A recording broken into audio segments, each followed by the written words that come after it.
Gastonia, Kings Mountain. Online at www.ktcbroadcasting.com. Someone will once again win a $1,000 Christmas shopping spree, and it could be you. The drawing will be held Monday, December 22nd. Register today at one of our local sponsors, including H&M Industries, Highway 74 west of Shelby, at Deja Vu Consignments on Main Street, downtown Cherryville, at Nuggets Power Sports on Highway 321 south of Gastonia, at Moss Drug on West Franklin Boulevard in Gastonia, at Bradley's on Highway 74 west of Shelby, at Innovative Pool Designs on East King Street in Kings Mountain, at Full Throttle Power Sports on Indian Walk in Lowell, at the Firestone Grill on West Franklin Boulevard in Shelby, at Flooring America on Slater Street in Kings Mountain, and at Norris Merchandise, Highway 18 south of Shelby.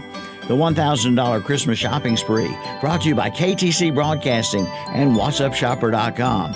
For a complete list of sponsors, go to WhatsUpShopper.com. You can also register at Backroad Pickers on the Falston-Waco Road in Falston. Whether it's residential or commercial, whether it's a driveway or a parking lot, Mason Grading and Paving can have you looking good and driving smooth with new asphalt paving. Just give them a call at 704-922-0102 or 704-678-1714. They'll be more than happy to come out and give you a free estimate. I did, and I highly recommend them. That's Mason Graded and Paving. Again, call 704-922-0102 or 704-678-1714. And be sure to check out their Facebook page, too.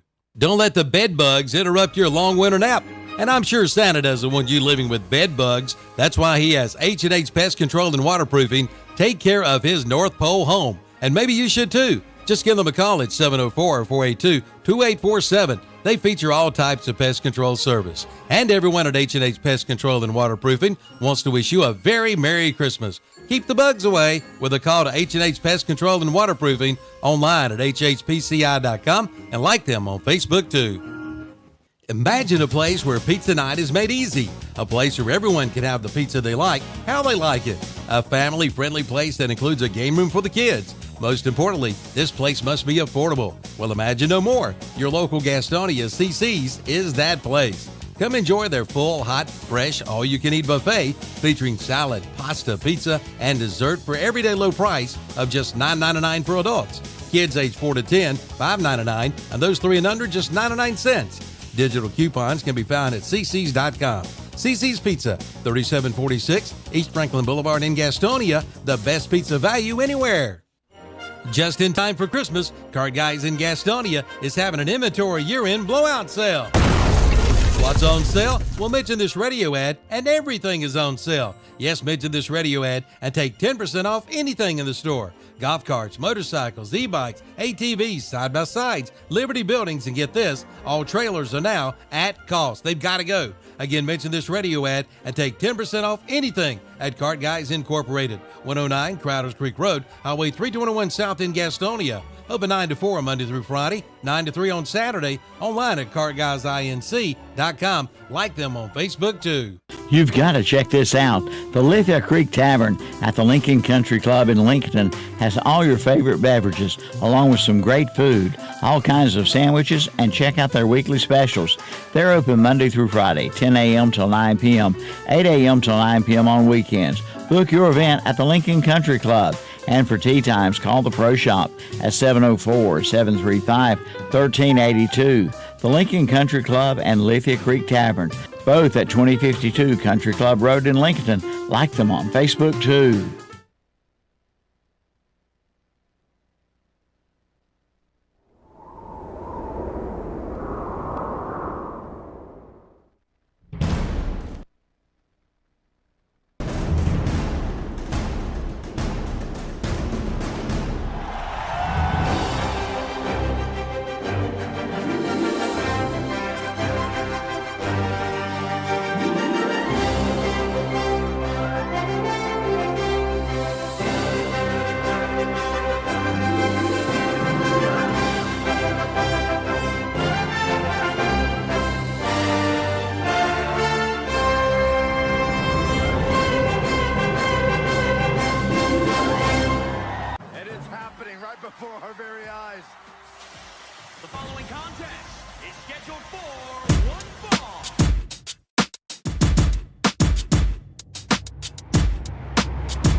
only do things incredible can. Cause I am the seed of a chosen breed. You don't see too many like me.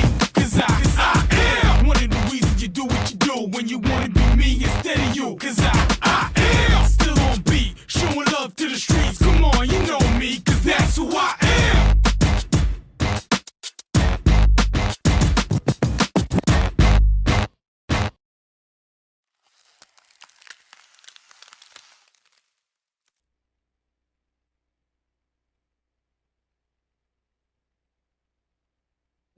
Chip, Ted, Tom, and Will. Sorry, still trying to. You're get used good. to that. You're good. I was host open. He was calling Will something else. Yeah, well, It's I'm used to it by now. I'm used to him giving me somebody else's name, so I've been okay with it. I thought you were talking about Lane Kiffin there for a second. Then when you opened the show up, There was a time where Oh my God! we're going to talk a lot about Lane Kiffin today. Ever since they made that announcement, all I kept hearing in my head was, "You ain't that tough, Kip." it's actually we determined last night it's pronounced Huff. Okay, it's Huff Huff Huff. Yeah, I had my dorm at college was Hoey. How do you pronounce that?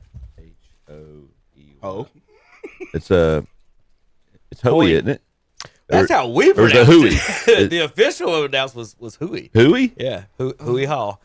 Hoey. But, we didn't call it that. But there's a guy that there's a historical figure from this county that his last name was they pronounced it Hoey. That's spelled the same way. Yeah, I don't know his first. I don't remember the first name on the building. I didn't hear you put the wow. Now I just heard the HOE. Is Hoey? and my ear immediately cut off. Like Joey with an H, but or Ho with a Y. But you know what's funny about that, Tom? You know the Cleveland Browns. We're going to talk about that in a little bit. Your guys referred to one of the guys on the other team as the same verbiage as Lane Kiffin was this week. So we got all kinds of bad words to call the fellas this week. So anyway, either way, it's breakfast time, and breakfast is provided by McDonald's here in Cherville every Saturday morning. Stop by breakfast, lunch, and dinner. You're going to the ball games here at Cherville High School, post 100. Stop by always at McDonald's. And Cherville had an egg and cheese biscuit. Chip, what about you? Wrapped up my sausage and egg biscuit, ready to go for the day. Tommy? Bacon, egg, and cheese McMuffin, coffee, and hash brown. Santa JP in there. I didn't get anything. Okay. Well, you're fasting. I started chewing, Will. I was giving you a second there. Let you finish up. I think he's got a chicken, egg, and cheese biscuit. I got a chicken, egg, and cheese. This thing's good right here. Ooh wee! Tell you what, it's tasty. I got to give Tommy more ammo with my hillbilly accent. You don't have to try very hard. Seems to come very natural to you. I mean, you can take the boy out of the country, but you can't take the country out of the boy. You got a little Randy Moss in you, I think. Yeah, there you go. He sounds like he's made gumbo before almost. He's getting a little. He's getting a little more. You been in my kitchen. Why you watching me in my kitchen? Oh, well, I can't tell you. I like your aprons.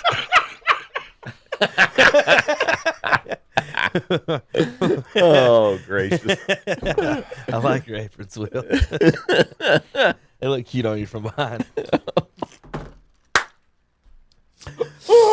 Anyway, I love you, Will, man. I'm glad you joined the show. I'm glad you're here. Good morning. Welcome to the show. Anyway, we had some high school football last night and this week, and there are 2 games still today. We do know where everyone is playing this week, and so far, I think they know where everybody's going to go. They don't change it up. Well, they announced it about 2 seconds after we signed off last night. I had to come back on the radio for anybody still listening on the radio and announce it. If you were online, you obviously missed the announcement. But Crest and Shelby will play next Saturday, 2:00 and 8:00 in Durham at the Durham Memorial, whatever. It might not even be Memorial. Durham Recreational, some type of complex down there. They said where Shaw actually plays down, or was playing down there. Dennis said last night. AstroTurf Field looks like a good high school sized atmosphere. Yes. Yeah. I would imagine Cleveland County is going to take over one side of the stadium because there's seats on both It's not going sides. to be enough seats. I hope that's right. They better No, that's the truth. They better put them on the side with the But here's the thing. Here's the bad thing about it. They're 6 hours apart. And they're the going to games, clear instead the- of like 4 or They're going to clear or the stadium 5, out. They're going to clear the stadium which out. which I understand, and obviously, but 6 hours I think is a little bit too much. That Crest game starting at 8:00. It started at 8:00. I think that game could have probably they Started could have at got 7. it. They could start at 7. Oh, they could have started that game at 6. They got AstroTurf. They got plenty of practice fields around there to warm up. You might hear that change. You might hear that change. Between, you don't. They got TV. That's probably for TV. That's right. That's probably for cable. Oh, yeah. They probably had to do the 5:00 local news. Yeah. And then squeeze in the game afterwards. I will say, it's That's my conspiracy theory. I told Tom. I'll take it. before we came on the air. It's as much as we give them a hard time. I will give the North Carolina High School Athletic Association a little bit of credit with this scheduling because a lot of what they did last night when they finalized it made sense. The two games that had the bye for this weekend, they're the ones playing Thursday. The 2 games at Lenoir-Rhyne include the 2 far western teams, Murphy and Brevard. And then they did get the 2 Cleveland County schools in the same location on the same day. So what about Robbinsville? Well, I understand that is far west, yeah, but I understand. That's on the line. But So it's Murphy, obviously. But they fell into the fact they had the bye week, so they're going to play one of the Thursday games. Correct. So I get Correct. so the fact that I guess by default Murphy and Brevard were the 2 far western teams, so they went to Lenoir-Rhyne. I'll be honest with you, all of this, I can't believe I'm saying this about the High School Athletic Association. What they did with this schedule makes sense. The schedule. Yeah. The schedule. The schedule. Other than those 2, the 1As and 8As having 2 bye weeks, Right, yeah. Well, in the playoffs. yeah. That could be somehow adjusted. Here's I'm imagining though, with 2 weeks to prepare. You know what these coaches do with a week to prepare for a team. Having that game film and being able to study and probably done call other coaches and say, might be a blowout. You know, But both teams get the same advantage. right? So- Well, you say that, but what happened last night in Shelby and Lincoln? You say both teams get an advantage, but Shelby and Lincoln have both seen each other, both played each other, shut out the very next game. Yeah. So what I'm saying, what Will's saying, like the video and stuff, and I've seen it. You get down these state championships, and I've seen Creston, I've seen Shelby just dog walk people on these fields in the state championships, and just not even be close. Because I mean, it's just boom, boom, boom, and the game's over. I guess is the point y'all make. It can come down to coach's Point I was preparation. making, I don't know if that's what his will is. I know I interrupted him and his chicken butt biscuit, but he's enjoying it. Our sponsor. Get that button. The scores real quick. Let me go through good those. chicken.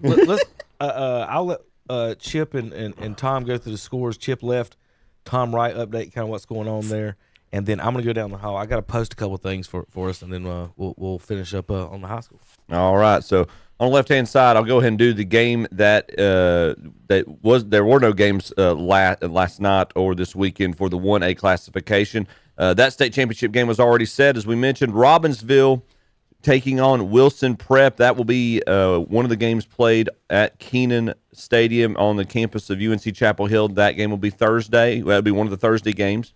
Looking up at the 2A, it was all chalk, and chalk carried the day last night. 1 versus 2 in the West. Murphy, number 1 seed, defeated Starmount, number 2 seed, 14-2.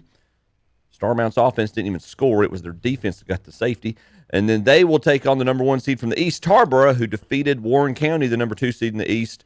They shut out Warren County 40-0. So it'll be Murphy against Tarboro. That will be one of the games played at Lenoir-Rhyne. And then going down to the 2A, Shelby exacts their revenge on the loss to Lincolnton in the regular season. They go into Lincolnton, shut out the Wolves last night 30-0. And it's beating them twice. No, they beat them. They beat them when they needed to in the playoffs. We'll put it that so. But they will take on Kinston, the Vikings, who they were the 14 seed. They defeated the Keenan Tigers 30-7. Other than the 3A, They're gonna play who? Kinston. One more time. Kinston. One more time for the Holy Spirit. Kinston. Thank you, Will. But this if anybody wants to look at a classification and complain about the North Carolina High School Athletic Association's RPI, 3A is where you want to look because you got a 10 seed versus a 14 seed in the state championship. But it'll be Shelby and Kinston in the state championship for the 3A. That will be at Durham next Saturday, or a week from today, Saturday.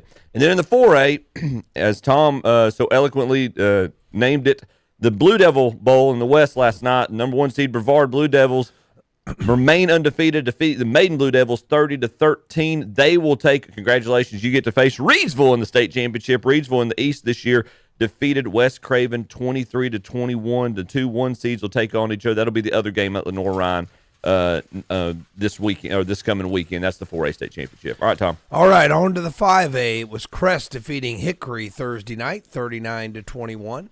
They'll match up against the Hunt Warriors, who defeated Northside Jacksonville 20-7. Well, that's right. I don't advertise that too much, though. But the 6A, we don't know yet. Watauga will host Northern Guilford, and Jacksonville will host Middle Creek out in the east. Both those games are scheduled for 6 p.m. today. I guess if you look hard enough, you could probably find an audio broadcast of that somewhere. Surely somebody's covering that game, so you could see who's going to face up in the 6A. On to the 7A, we do know the matchup. It's Grimsley who defeated Weddington. I'm just telling you, that Weddington team was pretty good. Remember earlier in the year they beat Crest 13-7. And Clayton defeats Cardinal Gibbons out in the East 35-32. So our matchup is the Clayton Comets and the Grimsley Whirlies in the 7. What's a whirly? Tornado. Okay, whirly, is that what they mean? Okay, who calls it that, though? That's like an old 1800s term or something like that. That's like the Wizard of Oz. Yeah, that's what I'm saying. Okay, and in the 8A, we already knew this matchup. It'll be the Huff Huskies, Brian Huff, and they'll be facing, when he said that last night, I'm like, I don't want to say anything. But who straightened it? Kevin did. Huff is how that's pronounced. We'll take on Middlebrook in the 8A. That game will be at Chapel Hill, and that will be on Thursday. So Huff and Middlebrook for the 8A championship. Is that dorm you lived in app there? No. The Huff dorm. Reedsville and Brevard will be Saturday, 11 a.m. So if you're going to Lenore Ryan, want to see what games are at Lenore Ryan, folks, they'll be hosting Reedsville versus Brevard at 11 a.m. and Tarboro versus Murphy at 5 p.m. So for you folks that aren't going to the Cleveland County games and want to go see something the local games, I guess for you Lincoln County and Catawba County folks and Gaston, if you don't want to go see Shelby and Crest down in Durham, go up to Lenore Ryan and check out Reedsville versus Brevard at 11 a.m. and Tarboro versus Murphy at 5 p.m. Go to them games because you ain't gonna be able to get in at Durham. I promise you. You'll be able to get in at Durham. I promise, Will. They'll take your money. They got track. They got a track. They got a They track. got track, yeah. They'll make room for you. Friends. Come on in. They Bring got plenty. a blanket. Get on the grass. You're fine. Plenty. Robbinsville, like I said, in Keenan Stadium Thursday and Friday. Robbinsville, Wilson Prep at 4, Millbrook at Huff at 8. Jacksonville or Middle Creek and Watauga or Northern Guilford will play Friday at 4 p.m. and Clayton Grimsley has the 8 p.m. Friday slate there at Keenan. We will have radio and coverage of the Shelby and Crest games. We'll have highlights from a reporter on the game. If you want to follow our reporter at the game, you can see the highlights as they go. So we'll update. I'm not 100% sure exactly how we'll do the broadcast. The next Saturday's morning show will be kind of maybe do an extended preview game or something. But we'll just follow along on KTC on our Twitter page and in our Facebooks, and we'll let everybody know exact schedule for next Saturday with Kinston and Shelby at kicking off at 2. Folks, we like to start our shows, pregame shows 30 minutes early. At these state championships, as Tom knows, sometimes we don't get in the press box till about 30 minutes before the game. So we can't promise a 1:30 broadcast start, but we'll try to start at 1 if they'll let us, because the game starts at 2. Same thing with the Hunt and Crest game. We'd like to start the broadcast between 7 and 7:30 with an 8 o'clock kickoff. So, folks, you can listen to those on 101.5 FM, 1390 AM in Cleveland County. Now, I had one question for you guys before we get out of here. All right, and this is specifically for Tom because we've talked about this in the past. I know you Cleveland County folks won't like it. So I'm going to go ahead and I know Will ain't going to like it. The Crest Show, Crest fans. Regulation, Tom. Regulation. If Crest, Reedsville, Shelby win their state championships, they should have to move up a class. Oh, absolutely. What's the point of watching Reedsville win the next 8 state championships?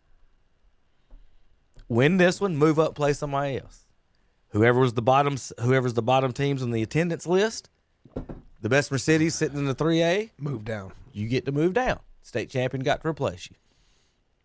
So you replace over in the 2A. Who's the 2A? Go back to my scoreboard.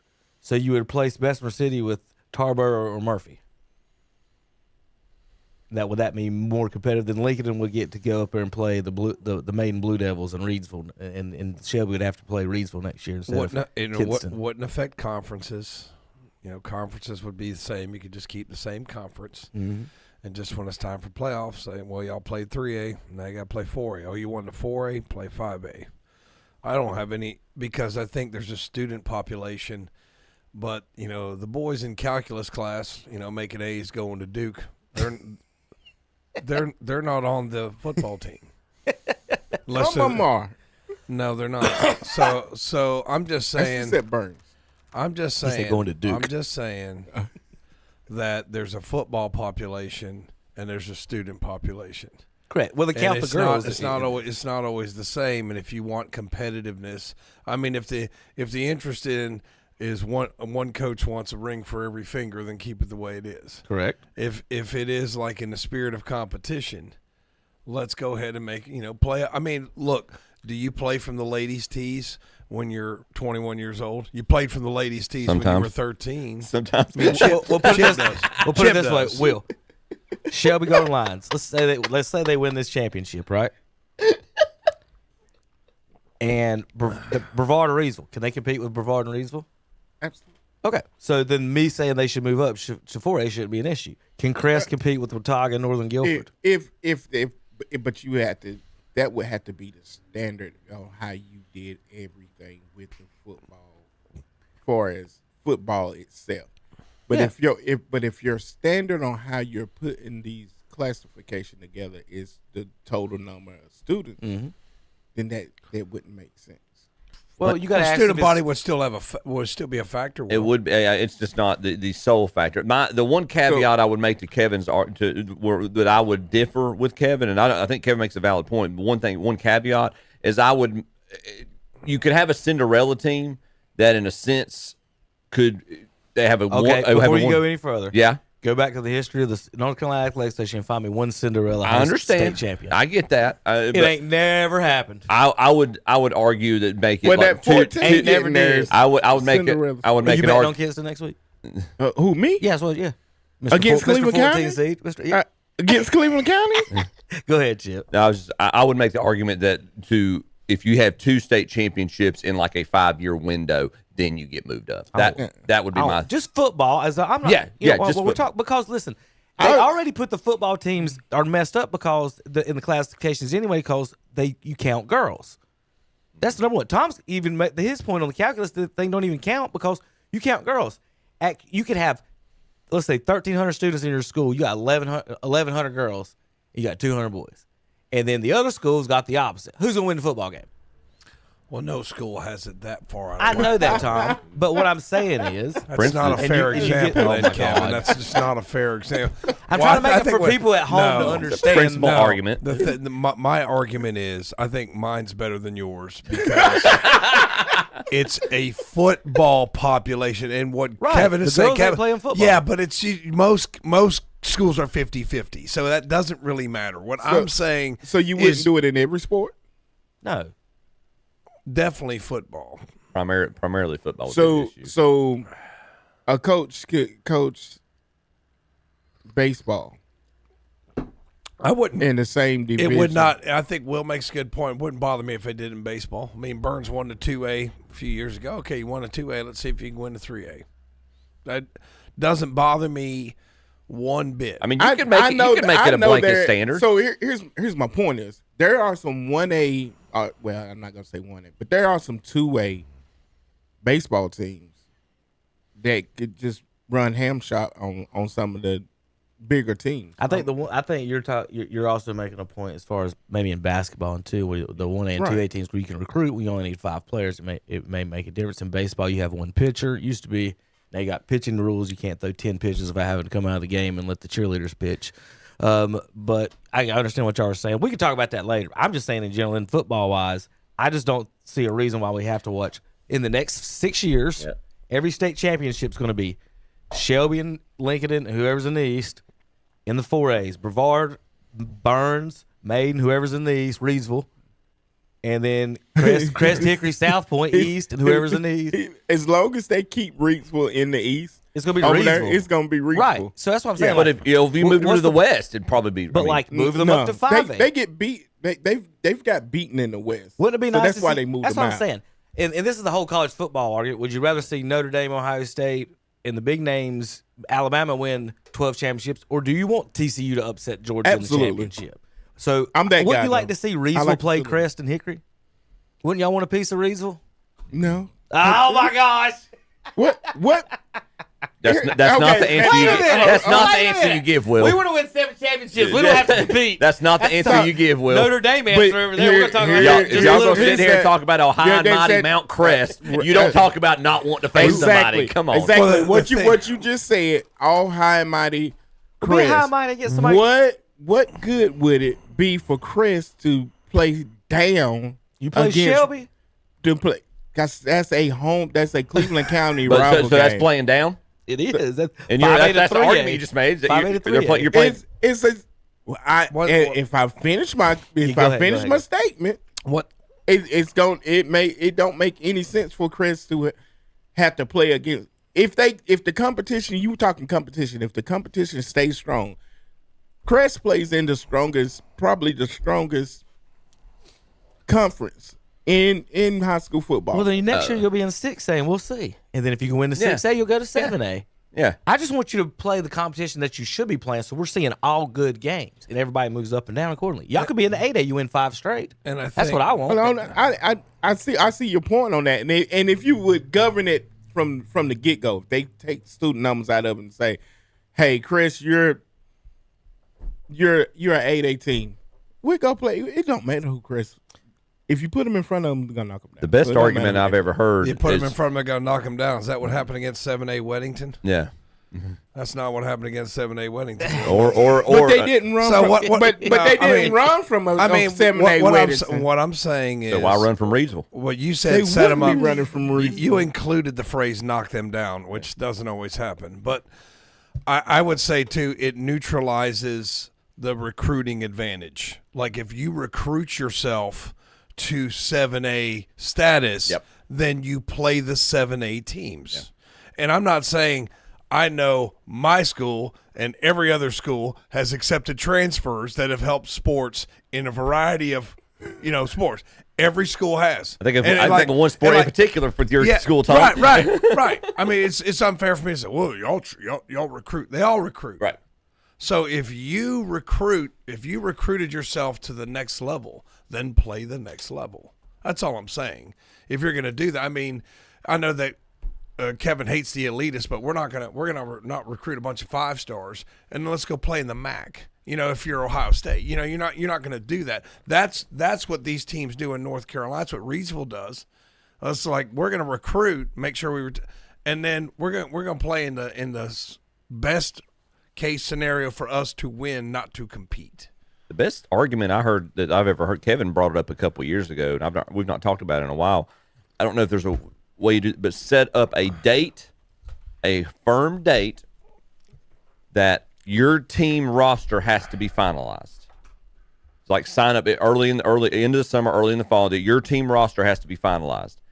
Then figure out the classifications based on roster size every year. I wouldn't do roster size because then people would. It's too easy to monkey with, Chip. But if you give a firm date that roster size is finalized, Chip, I don't like that because people can. Yeah. People will manipulate that. I mean, people will manipulate that. I don't trust that. I'm afraid. Or they'll cut the kids. I mean, I remember when I coached soccer, we had 5 backup punters. Yeah, they were just kids that wanted to be on the football team. That's fair. And they would let them do it. And now it's like, well, guys, I can't let all y'all on the team because if I got 5 backup punters, now I got to play 7A, not 5A. Okay, real quick before we go, Yeah. Based on my numbers alone, Highland Tech has 242 boys in their school. Shelby has 386. Just that alone on the football field, not even counting what classes you're taking or whatever, 140-something more boys alone for football players. You got 50 on the field. It's a deeper talent pool. So, and then y'all are playing in the same conference. Or is those are actual These are the actual numbers. Yeah. So Shelby has 144 more boys in the school, flat out. So, but I bet Highland Tech can beat the hell out of them in chess. Or I don't know about I don't know about chess, but I'm sure they could get them in the debate team or whatever. All right, we do got to take a break. We'll come back. We got NCAA football, all kinds of bad picks to talk about. NBA, is LaMelo going to get traded, and more on KDCBroadcasting.com. Merry Christmas to all from everyone at Bennett Insurance Agency in downtown Cherryville, your Erie insurance agent. As the holiday is upon us, we find ourselves reflecting on the past year and on those who have helped to shape our town. We value our relationship with you and look forward to working with you in the year to come. We wish you a season and a new year filled with peace and prosperity. Merry Christmas to all from Bennett Insurance Agency, 116 West Main Street, downtown Cherryville. The Black Friday sales event is underway at Abernathy Chrysler Dodge Jeep Ram in Lincoln. Unlock performance with $3,000 total cash allowance towards the purchase of select new vehicles in dealer inventory, plus finance, and get no monthly payments for 90 days on new 2026 Dodge Durango models. Unlock performance during the Black Friday Day sales event at Abernathy Chrysler Dodge Jeep Ram, 1442 East Main Street in Lincoln. The tradition. And for the Blue Devils, the Final Four is calling yet again. The passion. Spins, goes up. Good night. The brotherhood plays here. Floated to the big fella, and he rocks the rim. Jumper up. Bang! 3 seconds, 2. At the buzzer. Jagger! Catch the action all season long right here on your home for Duke basketball. On Carolina Country WCSL and the Boss WOHS. Pack your bags. It's time to move. Move into your new home from Oakwood Homes in Shelby. They have a 4-bedroom, 2-bath home with 1,800 square feet of living space located at 110 Ashland Court in Shelby and sell priced at $289. And Oakwood Homes now has 4 new Oakwood Homes in Drake Circle in Shelby, all ready to move into. And on the lot, check out the red tag sale. You can save thousands of dollars on your new dream home. From Oakwood Homes of Shelby, 1839 East Dixon Boulevard, online at oakwoodhomesofshelby.com. You can book your tee times online at the Glen Oaks Golf Course in Maiden. Just go online at glenoaksgolf.com. Pick out your tee time and book it. Check out their pro shop, snack bar, driving range, and banquet hall. And memberships are available. For more information, call 828-428-2451. Or again, go online at glenoaksgolf.com and like them on Facebook too. Crowder's Mountain Golf Course has reopened under the shadows of Crowder's Mountain. It's now better than ever. Come play on their new Tiff Eagle greens. Come play today. Play and ride 18 Monday through Friday for $35. Weekend $45. Seniors play and ride Monday through Friday for $30. And Monday is Ladies' Day. Ladies play and ride for $30 each and every Monday. For your tee time, call 704-739-7681.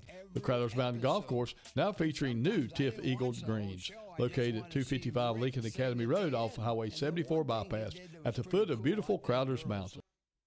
And we're back on Saturday Morning Sports Talk with Kevin and the gang. It's almost bad picks time. But we're going to talk a little college football, the Lane Kiffin saga. We didn't know what was going to happen when we walked out last week. Yeah, we did. Where he would be. But it's gotten awful juicy. I'm gonna bring up some fun tweets here in a minute. Oh boy. But was the reporter right, Will, in his behavior? That's what everyone's asking this week. Was the reporter right in telling Lane Kiffin that your name is still Lane? you is not. Rhymes with lame. So not that tough. So Kiffin decides to and then they said he couldn't coach in the playoffs. Correct. any whining crowd about it. You know, would you want him coaching your or recruiting your players from in-house going to the rival? No. That's what LSU was like. No, get out. All right, here's my thing though. So they're not letting Kiffin do it, and I get that.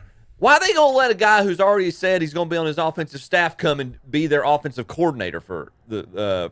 Here's my problem with that. He's gonna do the same thing. They kicked Florida State out of the playoffs when their quarterback went down. Okay. That was a couple of years ago. Correct. You're making a valid point. So now that they made the decision with their coach, and that coach is gone, isn't a coach more important than a quarterback in college football? It depends what the name of your school is.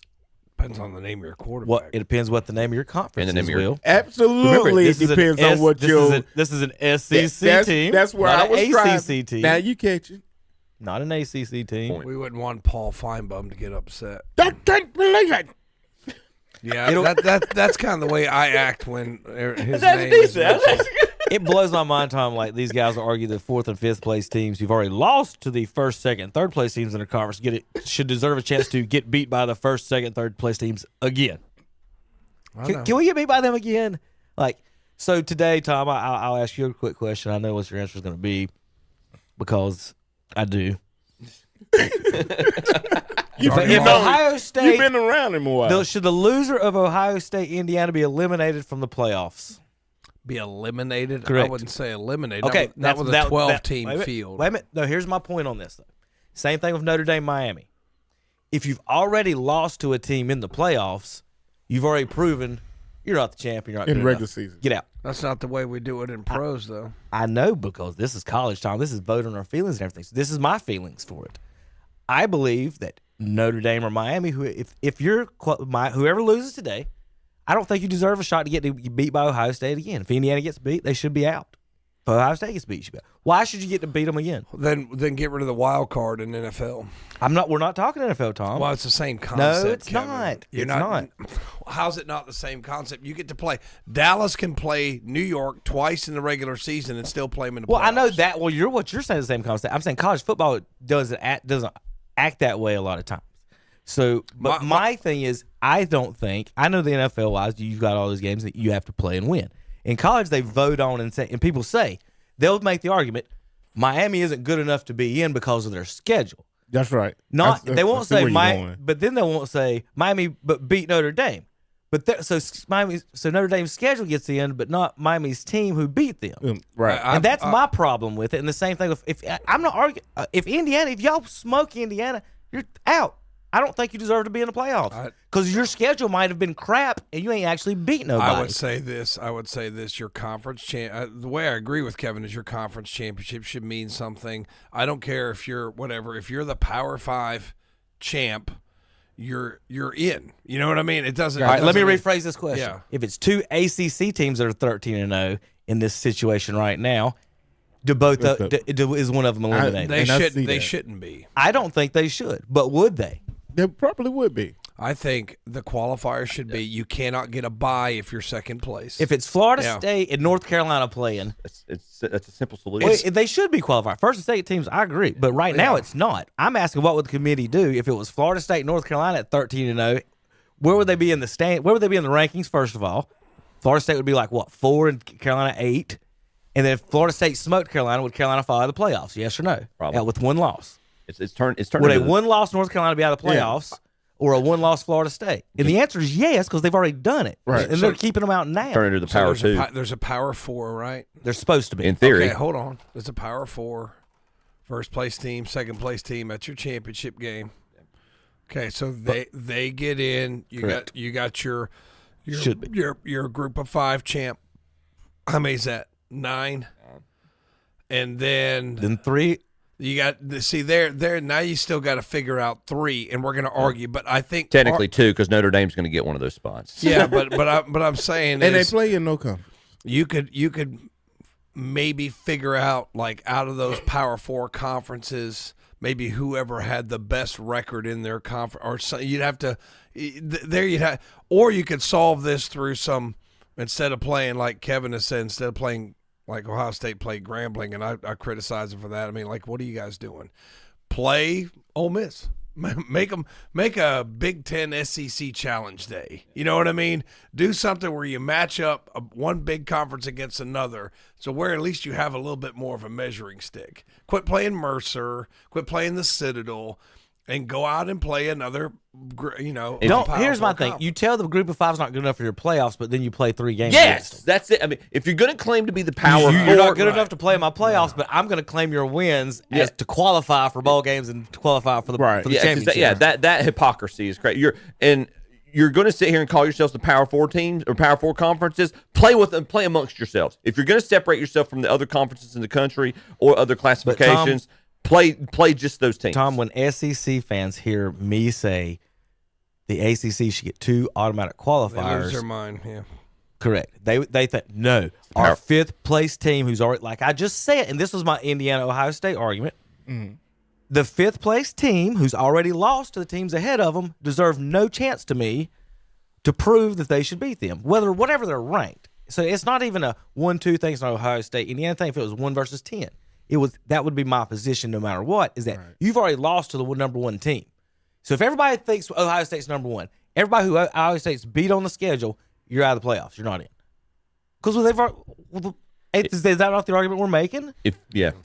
Why we're saying they can't beat them. So that's as a non-college football fan, that's some of the arguments. Now here's Notre Dame. Played 2 good teams and lost both of them. 1 win over a top 25 team, and I want to talk about that in a second. Play ACC and G5 teams and get ranked ahead of a team they lost to. So, like I said, when it went 12, I told you it's the Notre Dame Invitational. Because, like you said, without having a conference championship, they don't have to play one other good team that they could lose to. My thing is this top 25 thing, and they use it as a check mark. So they'll sit there and put a team like Missouri, in Tennessee, who hasn't beat any top 25 teams, in the top 25. And they'll put Louisville and Virginia right outside the top 25 at 26 and 29. And then the SECs will get 2 check marks for beating a top 25 team, and the ACC gets 0 for beating 26 and 29. And when there is no difference between 23 and 29. But that's what they get classified as. So that's another thing the committee does that isn't fair or right. It's count those and if you look at what the committee does, they're gonna home in on those top 4 teams. The old top 4 teams. They're gonna look at the Bama. They're gonna look at the Ohio State. Should the conference champions have the top 4 buys? Yes. Seeds. Yes. It's plain simple. Qualifying for your conference championship game should not disqualify you from the playoff. I'm sorry. If you make it, should it? Because in the current system now, you could have 3 SEC teams in the top 4. And the conference champions of the ACC and the Big 12, and everybody's out. You get 1 Big 10. I think winning the conference automatically. Paul Feinbaum really what you have. Paul Feinbaum would say 4 SEC teams should all have the buys because they play the toughest schedule. That's what he would say. I don't understand that. They also supplement his salary. To be honest, if the SEC really feels this way, just name your own team. Yeah, play your championship, and don't look after your conference championship. Let me blow your minds, SEC fans. Just don't play more games.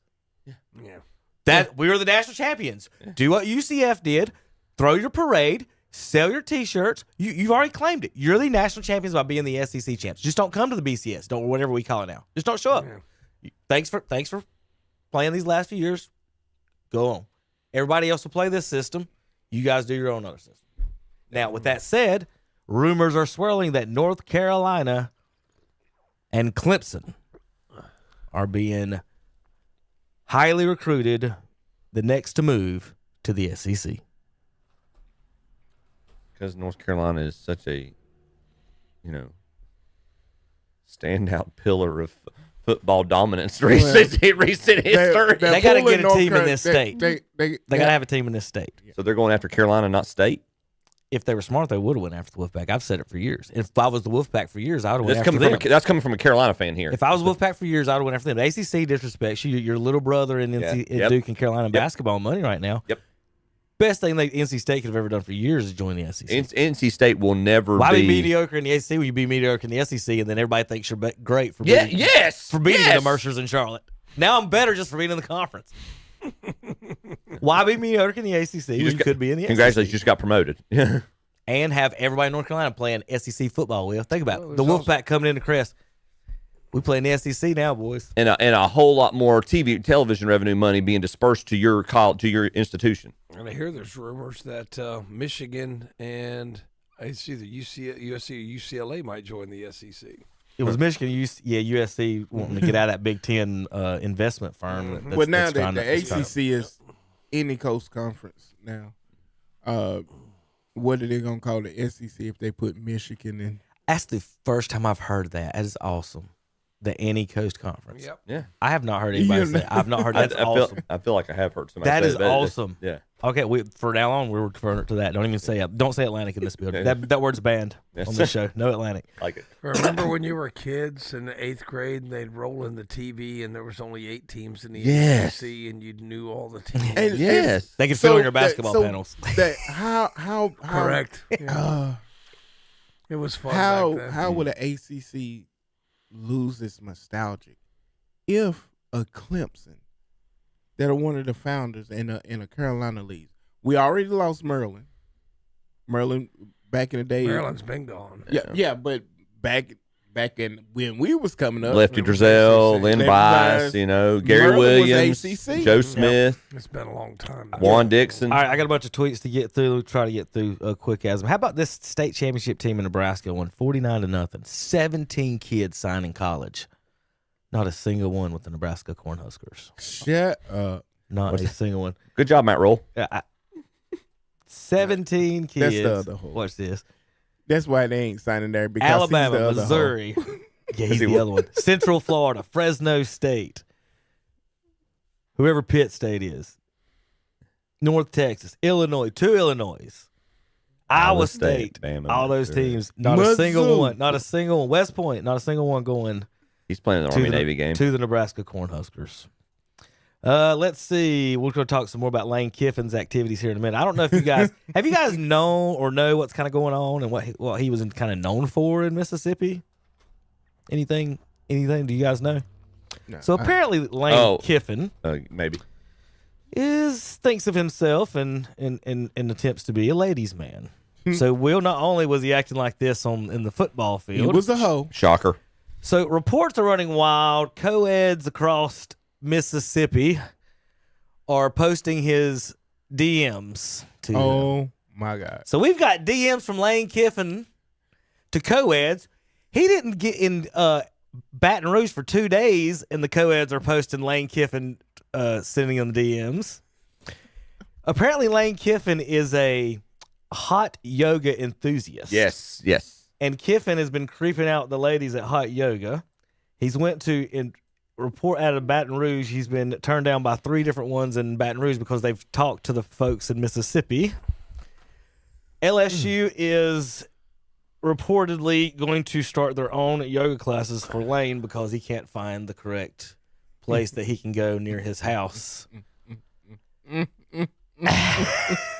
So, y'all want to read some DMs? All right. This is Lane to, let's call her Laura. Lane sent a encrypted message. She said, "Wow, you can't tell Tyler, he'd hate me." No, I don't talk. So is that a yes? Can I come over tonight? Tyler's her boyfriend, by the way, and also her dealer, because he's asking for a bag later. Get a bag from Tyler and then come over to my house. Yes, it has to be top secret. More Lane Kiffin. All right. How about the Oxford Yoga girls dishing on Lane? He'd start doing completely random workouts in the middle of class, not following the instructor. I announced him walking in late to class with a hoodie, but knowing his mat is already and waiting on him, whatever that means for the girls, I guess. He always comes in 5 minutes late, leaving 20 minutes early. One of them was talking about his playlist. He would change the playlist for him. This is him already hitting up the LSU girls, Will. Following the LSU 2030 class of 2030. Sorority girls. All right, how about some more? Lane texting a girl in Florida when he was interviewing Florida on his plane.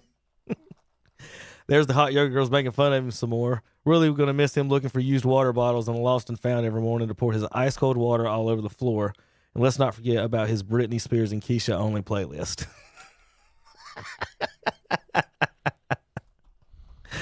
Will and Chip, y'all thought it was bad in Chapel Hill. I can't wait for those texts and DMs to come out here. This is going to be fun in Chapel Hill whenever this comes out. This is the yoga instructor tweeting how life feels when Lane Kiffin is no longer telling you he hates your playlist every morning. LSU. Let's not forget about him rolling golf balls in the class. My dear friend. LSU. So y'all probably don't know this. I am a LSU football. I love. Hey, LSU Will. One time football. he slipped a fart in yoga class and blamed it on the girl next to him in front of everybody. Yeah, I've done that in class a few times. Oh my God! What's that? What's that guy over there? Jeez. There is Lane choosing his hat, doing the hat dance. Why? For the folks of the radio, he's got a housewife hat. What is you doing? And then you want to fight a reporter because you said that you had whole Tennessee. He did. He Reach up in the sky for the again. He didn't confront him without the police with him. Oh God. Let's see. Did you hear about the dog? Have y'all seen the dog? Have y'all know the dog story? Have y'all seen the dog on TV that he bring to the games? No. So they would bring him to the games. They show him on TV, and then, hey, this is Lane's dog. It wasn't his dog. It was somebody else's at the school, and they were pretending it was his dog the whole time. These messages going to the girls are like, "Will you bring your dog?" You're like, "No, that's not my dog. That's that dog." Dude, these messages are just they're killing him. It is awesome. Man, why? What I don't understand about these guys. Okay, I don't read into anything. There are certain apps you can communicate with people on that don't leave these kind of records. Don't leave. Okay. Well, one of the messages was encrypted, and she just kept texting. I mean, it's just like don't just straight up send it to their cell phone. You know, it's called the Epstein files. They're calling them the Lanestein files. All right, we got to take a break. When we come back, it's bad college football picks on KDCBroadcasting.com. Every weekend right here. Start your engine! Welcome to Kyle Petty's Back Then Again Country Countdown alongside the NASCAR legend. We're Charlie and Debbie. Yeah, I think a lot of people thought they were going to lose their girls to Carl Edwards. Have you ever seen Carl Edwards? When he first came around, I didn't know he had a shirt because he never seemed to have one on. He can't even bait a hook. It's Kyle Petty's Back Then Again Country Countdown with Charlie and Debbie. Friday afternoons at 3 p.m. on Carolina Country, WCSL, online at ktcbroadcasting.com. Just in time for Christmas, Card Guys in Gastonia is having an inventory year-end blowout sale. What's on sale? Well, mention this radio ad and everything is on sale. Yes, mention this radio ad and take 10% off anything in the store. Golf carts, motorcycles, e-bikes, ATVs, side-by-sides, Liberty buildings, and get this, all trailers are now at cost. They've got to go. Again, mention this radio ad and take 10% off anything at Cart Guys Incorporated, 109 Crowders Creek Road, Highway 321 South in Gastonia. Open 9 to 4 Monday through Friday, 9 to 3 on Saturday, online at cartguysinc.com. Like them on Facebook too. Pack your bags, it's time to move. Move into your new home from Oakwood Homes in Shelby. They have a 4-bedroom, 2-bath home with 1,800 square feet of living space located at 110 Ashland Court in Shelby and sell priced at $289. And Oakwood Homes now has 4 new Oakwood Homes in Drake Circle in Shelby, all ready to move into. And on the lot, check out the red tag sale. You can save thousands of dollars on your new dream home. From Oakwood Homes of Shelby, 1839 East Dixon Boulevard, online at oakwoodhomesofshelby.com. Some people say there are doers, and there are dreamers. But what's wrong with a little dreaming, especially when it's shared? With hard work, little dreams grow into big ones. At Kubota, we know that your work never stops, and we're inspired by those who dream. But our equipment is built for dreamers and doers, like you. Kubota, built for those who do. Your Kubota dealer is Parker Farm Service, 126 Bessie Drive, Kings Mountain.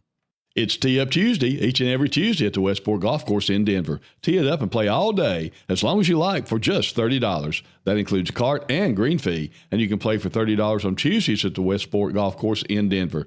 For your tee time, call 704-489-8088 or visit their website at westportgc.com. Enjoy a great golf experience at the Westport Golf Course, 7494 Golf Course Road, South in Denver. Tee it up for a great golf experience at the Cherryville Golf and Country Club. And yes, the course is open to the public 7 days a week. For your tee time, give them a call, 704-435-6597. Tune your game up with their driving range. And on Friday, come on out for the Captain's Choice starting at 5:30. And for that special event, keep the Cherryville Country Club in mind with several event packages available. That's the Cherryville Golf and Country Club, 200 Club Drive, Cherryville. Online at cherryvillegolf.com. And we're back on Saturday Morning Sports Talk, and it's time for Bad Picks. All right, folks, for the, if you're new to the show, we like to review our picks from the week before and make fun of ourselves and how bad our picks were. We don't even pick against the spread. We're just picking winners and losers, and somehow don't do too well. Chip, what was our record? We actually did decent last week. There we go. We're starting to get more educated about these We're starting to learn about this whole football thing. We might actually take it up and go professional. Will and Tom 7-5 last week. Kevin 8-4 and wrapped things up with a 9-3 week overall. Tom sneaks back ahead above 500. He's 80-79 on the year. Will, Terry, Zach, and friends, 86-73. It took us until championship week, but somebody finally caught and passed Kevin. Kevin's at 150. His record's 159, and I'm a game ahead at 101.58. Oh, I picked Apple last week. So did I. We all did, actually. We went 4 across the board, and that's what cost him. Oh, my goodness. All right, here's our bad picks.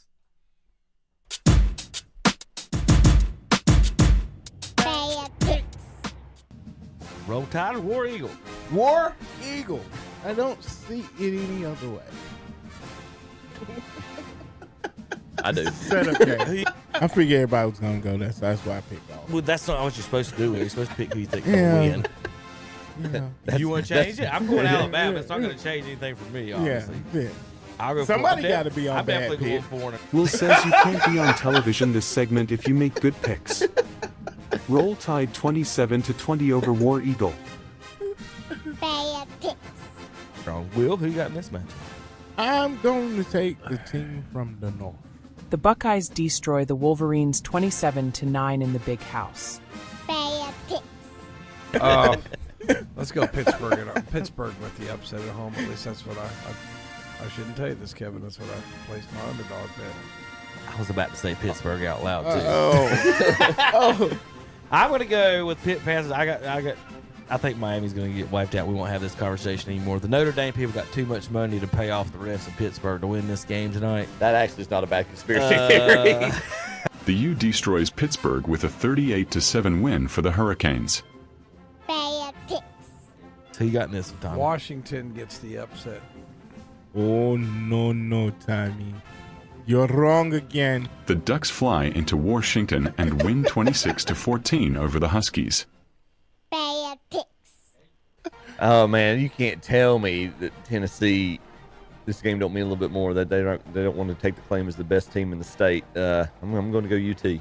Tennessee looked pretty good last Saturday against. Of course, it was against Florida, who's not real good, but Lane Kiffin's getting ready to go there. Who beat Texas? Lane Kiffin's going to coach LSU in Florida. At the He same ain't time. that tough, Kip. Tennessee wins at home. I agree with Tom. I think Rocky Top takes out Vanderbilt this one at home. The pride of the state of Tennessee. Been picking them Vanderbilt all year. Commodores defeat the Volunteers on the battlefield of Neyland Stadium by a score of 45-24. Bad picks. Let's say Syracuse will sell some hot dogs. Somehow they're the underdog at home to a 1-10 team. They're $3, Tom. You're an underdog to a 1-10 team at home.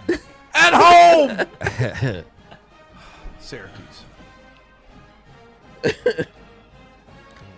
Well, I think I said Syracuse. Did everybody say Syracuse? Yeah, I think I said Syracuse. Did everybody say Syracuse? And I said come buy a hot dog. I was going to say if this was flipped around and they were playing at Boston College in honor of Terry, I would pick Boston. This ain't Chestnut Hill, boys. No, I'm picking Syracuse. Rolling Hills, Cherryville, Mint Hill, Chestnut Hill, Carrier Dome on a hill. Hills don't matter to the Eagles. Boston College destroys the Orange Men 34-12.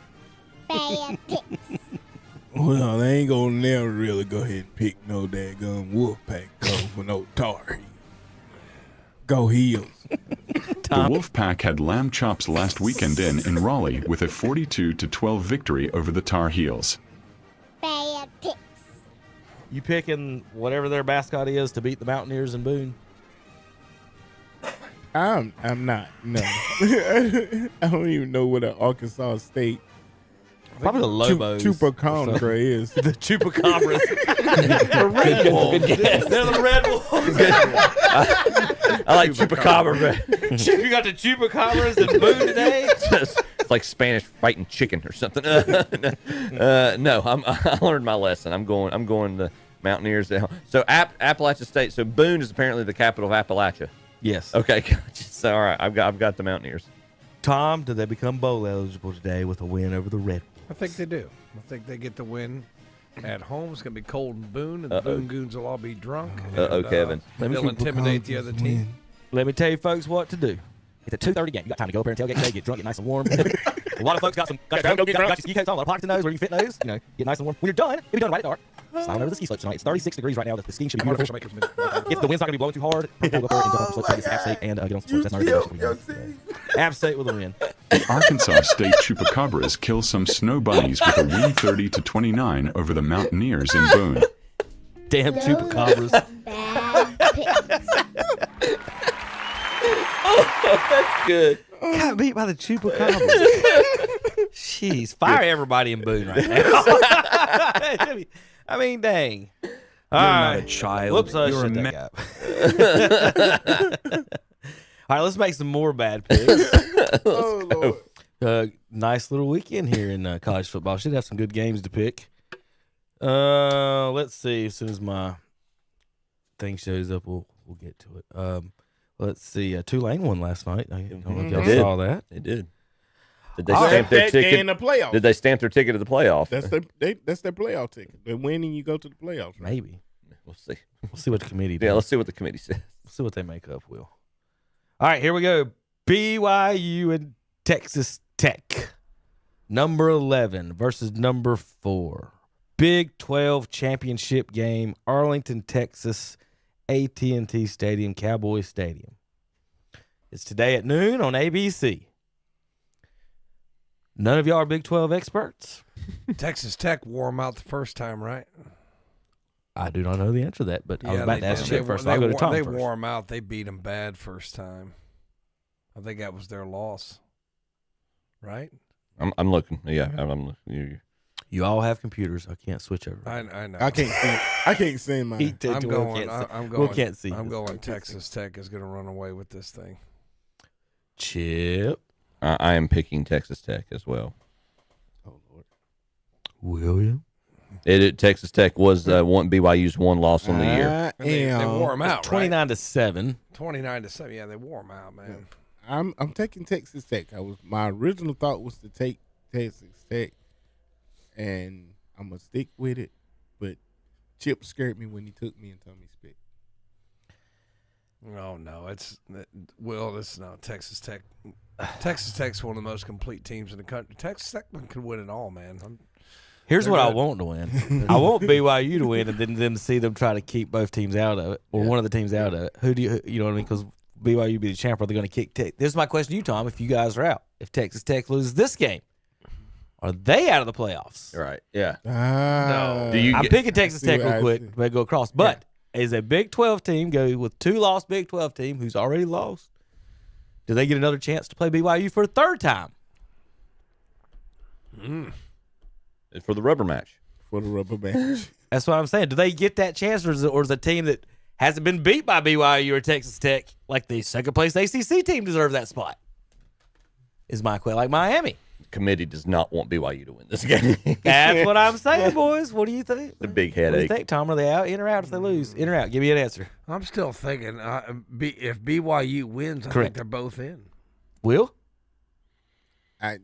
You want me to? What do you think? Yeah, in or Yeah, out? If what I Texas think- Tech, is Texas Tech in or out if they lose? Texas Tech is out if they lose. Chip. No, they're not, Will. Chip. No.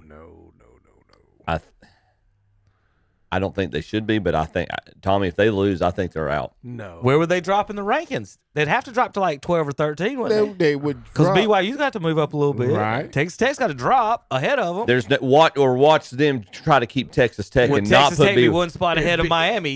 If BYU wins, Notre Dame might be out.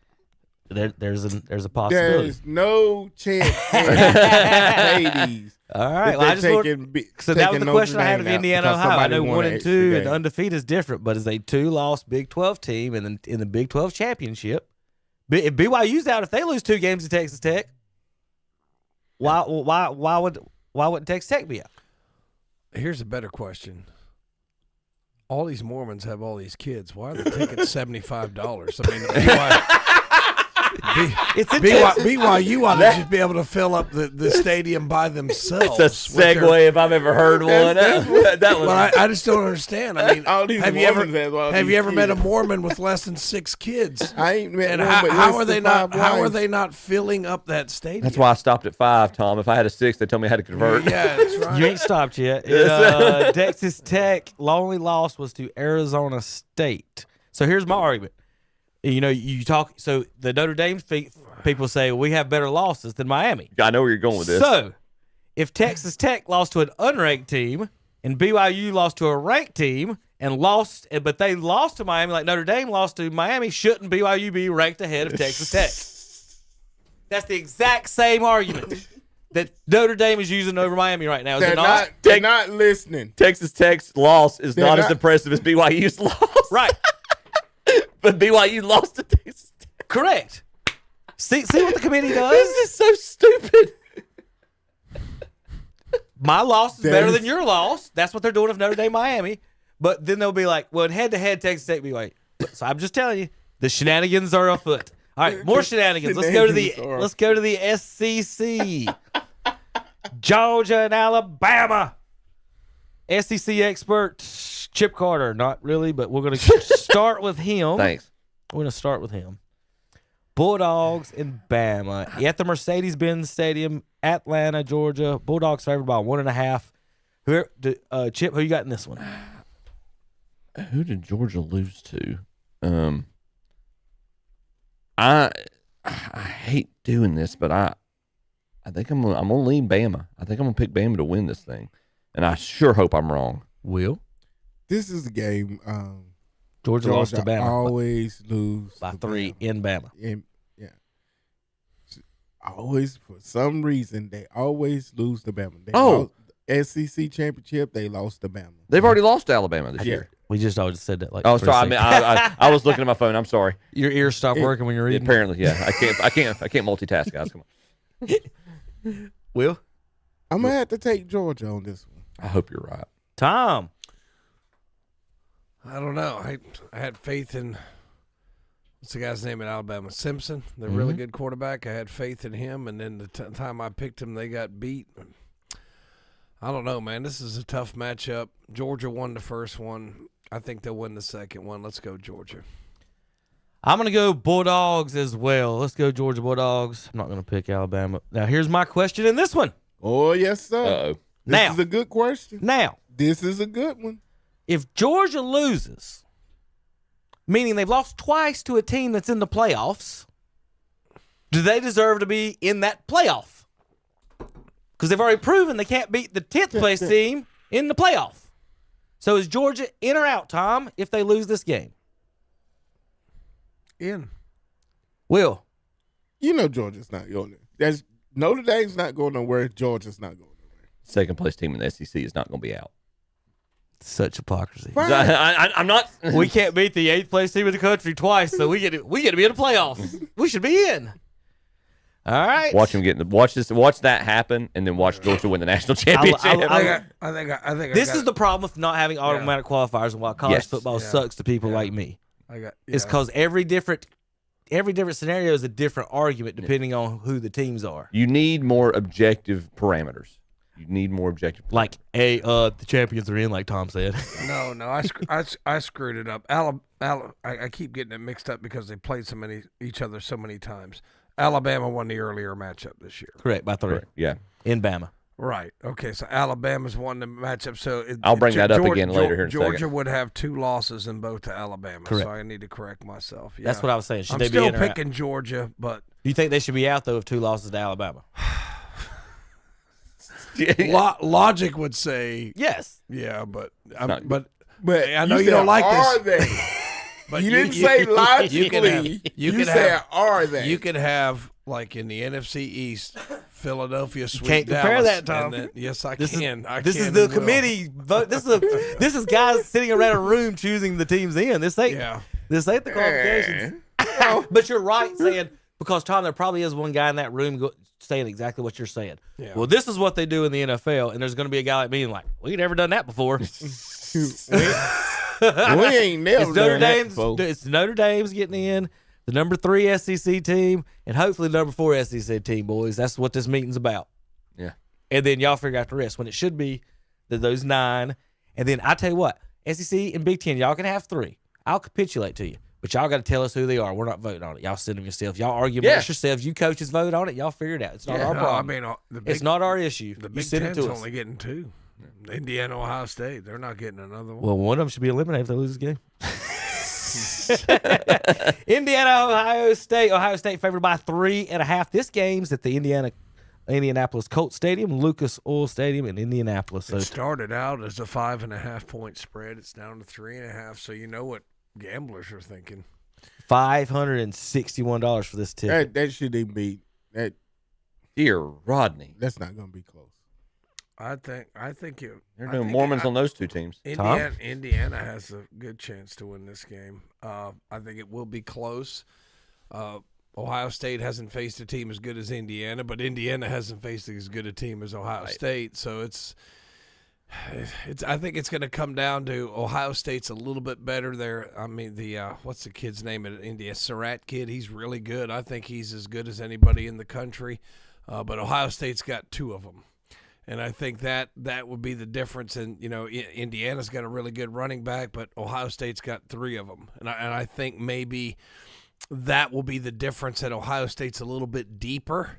But I tell you, it would not surprise me one bit if Indiana wins this game. But I like Ohio State to pull away, maybe. But it's going to be close. A lot of this game's going to be close. Are you saying they own Love's hangover from last week? Do what? Are you saying they own Love's hangover? No, because that's a game they've never won under the current coach. If you look at the way they won the game, like you might be on a hangover if it was it was a nail biter and you pull it out of the fire.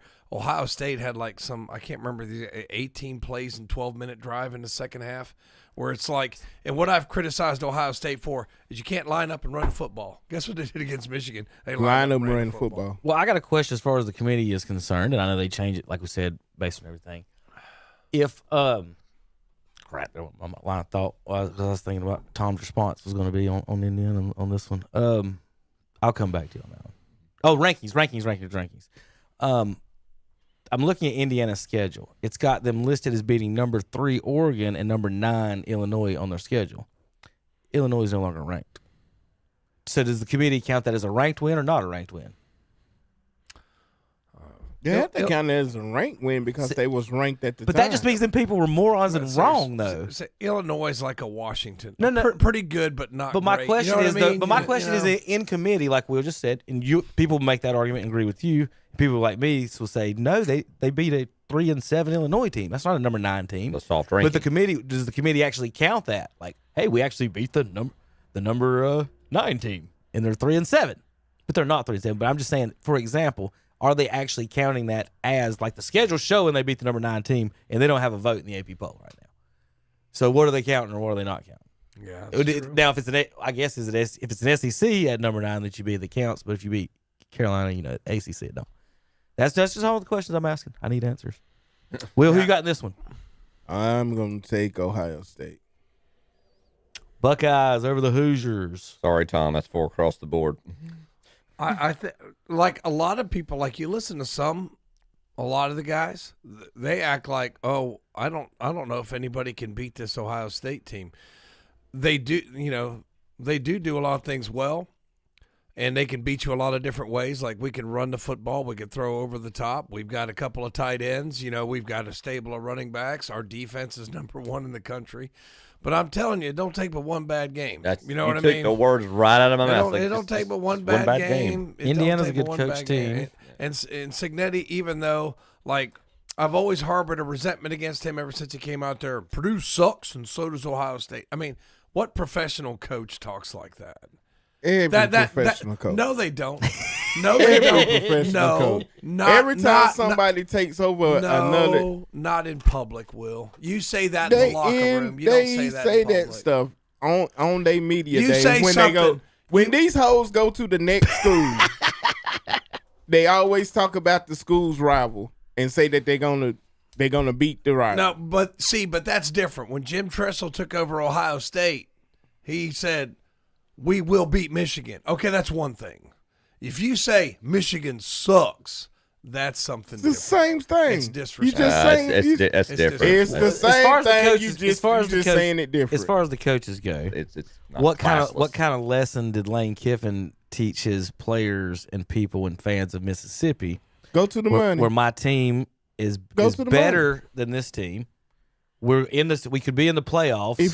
If you build it, they will no come. matter what decision, no matter what you do, none of that matters. The winning doesn't matter. The loyalty doesn't matter. Our relationships don't matter. The only thing that matters is how much the next employee is going to pay me. And who's got the hottest yoga instructor? That matters too. That too. Yeah. Just curious. Like, how do you say you're sitting there in a better program and winning, and the team is worse than you? Like, and Chip Kelly did the same thing, trying to go to LSU, and probably going to end the same way. But. Sound like they're bringing in a bunch of the same mess. I mean, when they brought Chip Kelly in, I guess they got away from Coach O and some of his drama. Brian Kelly. Brian. Sorry, that's all right. All right. Chip's looking for a job too. Yeah, he just got fired by the Raiders. Yeah. So, when they brought him in, they was trying to clean up some of the stuff from a Coach O, some of the bad. He's the same thing, though. Coach O couldn't keep his hands off the ladies either. All right. It's the same thing. All right, so Indiana Ohio State was $561. Chip did quick math, divided that by 24. 561 divided 24. And it's probably about 20-something, maybe 30. Duke versus Virginia, you can get in for $24 tonight in Charlotte, folks. Bring you an Andrew Jackson. Bring you an Abraham Lincoln. 23.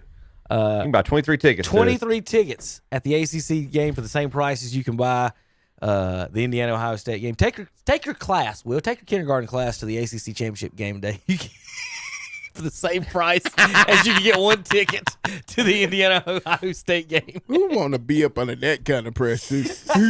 Trying to keep up with 23 kindergartens. Duke versus Virginia. Duke is 7-5. Virginia 10-2. Chip, Mr. ACC. Virginia favored by 4 in Charlotte tonight. Who do you got? Ain't no way I'm going to pick Duke. Sorry, Robbie Roop. I'm picking Virginia. Will, Mr. Tar Heel fan, you got Duke at 7-5 or Virginia? Sir, you said it all. So do you know where I'm going? We don't. No, that's why we asked. His first announcement was Mr. Will, Mr. Carolina fan. Oh, okay. Well, why would I pick Duke? So you got Virginia? Is that what you're saying? Tommy. Who you got in this match? As my esteemed colleague once said, the lights are too bright. Let's go with Duke for the upset. Virginia. Oh, my Lord. The lights will be too bright for it's Virginia. Lord. It's not like you act like it's Alabama. It's Virginia. I will remind y'all, Saturday, November the 15th in Durham, Virginia beat Duke 34-17. So, first of all, they misspelled Duke. It's D-O-O-K. Yes. Duke. Duke. Second of all, I went to the Duke-Carolina game. I forgot to draw a line on that P. And Will, I'm at the Duke-Carolina game. And there's a group of Duke fans sitting behind me. And I can hear them talking. And if you could imagine a group of backup NFL quarterbacks sitting behind you talking that actually that are in those high, medical schools or whatever, but they don't know anything about football. And I'm just telling you, it was, oh my gosh, what a nice pass. Oh, did you see that one, guys? I swear it was, I wanted to record it so bad. We're winning. Go. Oh gosh, we might win this game, guys. Oh my gosh. And I'm just like, this is the pride of Duke sitting right behind me. We're down with an incomplete pass. Call a timeout. Stop the clock. That's what it sounded. I swear that's what it sounded like behind me. I could feel the chest hair growing behind me.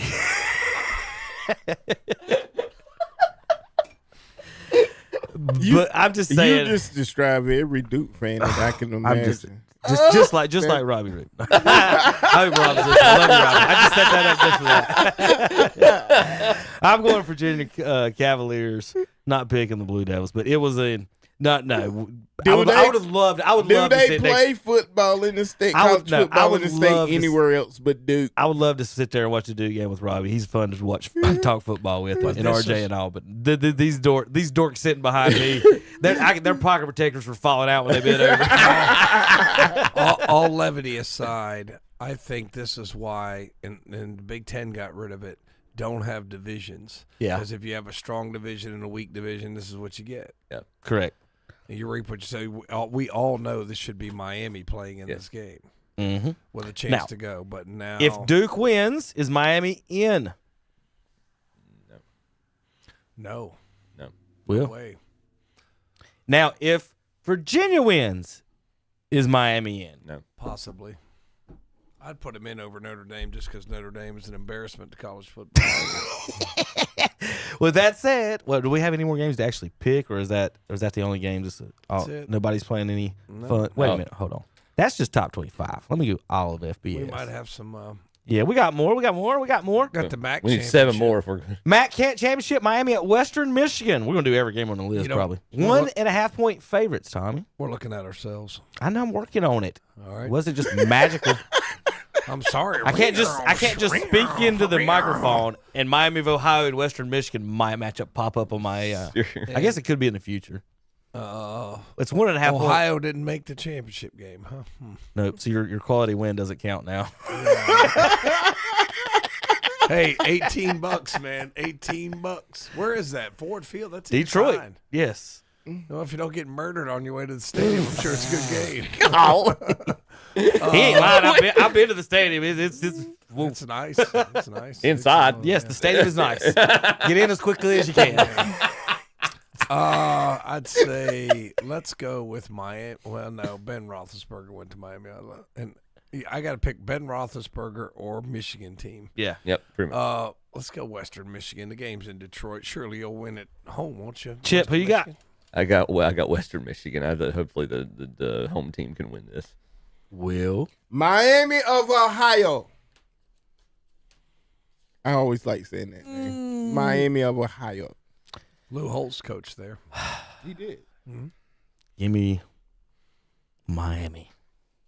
$18. Get $2 back with the Andrew Jacksons. You got to pay the fees. It'll be $28. Oh, there you go. Yeah. James Madison won 31-14 over Troy. Kennesaw State 19-15 Conference USA, and Boise State 38-21 over UNLV. I think that's it, boys. We'll be back for NFL picks and more on KTCBroadcasting.com. Someone will once again win a $1,000 Christmas shopping spree, and it could be you. The drawing will be held on Monday, December 22nd. Register today at one of our local sponsors, including Parker Farm Service on Bessie Drive in Kings Mountain, at Southern Rentals, Highway 180 North in Shelby, at Hillbillies Barbecue and Steaks, South Main Street in Lowell, at Gage Pool and Spa, Union Road, Gastonia, at Butler's Tire on East King Street in Kings Mountain, at Kimball's Furniture on West 6th Boulevard in Shelby, at Carpet One Interiors on East Ozark Avenue in Ranlow, at Marburger Chrysler Dodge Jeep Ram them on East Dixon Boulevard in Shelby, at the Substation 2, South Lafayette Street in Shelby, and at Arnold's Jewelry, South Washington Street in Shelby. The $1,000 Christmas shopping spree, brought to you by KTC Broadcasting and WhatsUpShopper.com. For a complete list of sponsors, go to WhatsUpShopper.com. You can also register at Whiskey Mill Bar and Grill in Bessemer City. Ready, set, Classic Ford of Shelby. They are ready and set to give you the best deal on a brand new Ford. And come in now and take a look at the Ford Bronco Sport Big Bend. Up to $4,070 off, plus $3,250 in rebates. Ask about the no payment for 90 days. And the selection has never been better. See all the Fords in stock and check out their inventory of pre-owned vehicles. Plus award-winning service department. Classic Ford of Shelby, 1775 East Dixon Boulevard. Online at classicfordofshelby.com. Got water problems? Then call the Warden. That's the Warden Companies in Lincoln. No matter your water problems, Gary Ward and the Warden Companies can help. From basement and crawl space encapsulation to water damage restoration, from mold and mildew remediation to structural repair, also foundation drainage and repair. And they repair dehumidifiers and do home remodeling too. Call the Warden Companies in Lincoln. Call 704-860-9800, a division of Bug Busters. You are ready to ride with a 2013 Honda Odyssey EXL van at Oak Grove Auto Sales and Service. It's a local trade-in and dealer service, plus brand new tires, new timing belt, brand new water pump, sale priced at $84.95. Check it out today and be sure to get a free winter checkup on your vehicle. Check those tires, antifreeze, brakes, shocks, windshield wipers, lights, and more. And insurance work is always welcome. That's Oak Grove Auto Sales, Service, and Body Shop, 522 Oak Grove Road, Kings Mountain. Online at oakgroveauto.com and check with them for employment opportunities. It's time to ride into fall with the new Slingshot from Full Throttle Power Sports and Law. Financing as low as 0.99% for 36 months and zero money down, or take $4,000 customer cash. Also check out the Polaris factory authorized clearance sale. Also get 0.99% for 36 months and zero money down, or take $4,000 customer cash. And check out the Kawasaki Brute Force 750 Full Throttle Power Sports, 100 Indian Walk-In Law, online at ncfullthrottlepowersports.com. Here's some good news from the Captain's Cap Family Fish House on Linwood Road in Gastonia. Now you can order online, and you can even pay online through MenuFi. That's right, MenuFi. You just order online, pay, and pick up your food. Just download the MenuFi app and enjoy your favorite Captain's Cap meal. Make it a family tradition. Bring the family to the Captain's Cap Family Fish House, 3140 Linwood Road in Gastonia. Online at captainscap.com. Like them on Facebook too. And now they have MenuFi. Order today. And we're back on Saturday Morning Sports Up with Kevin in the Game. We're here. Welcome back. Little NBA talk before we talk a little NFL. Find our squares. There we are. Hornets won last night, 111-88. Tom's been voted off.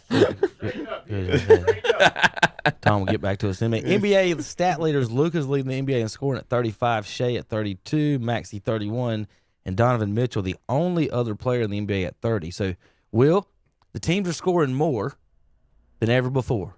I'm told the players today are bigger, faster, stronger. They're dunking on 12-foot goals nowadays. They're all bigger and faster than Shaq. And Wilt. And Wilt. They're not big. And Manute Bol. George Miller. Every single player in the NBA, that's what I'm told. The LeBron fans will tell you, they'll show a picture of Jordan highlights and be like, imagine telling someone that these guys 40 years ago are just as good as today. And then I responded to a guy on Twitter, so are you telling me Bronny's better than LeBron?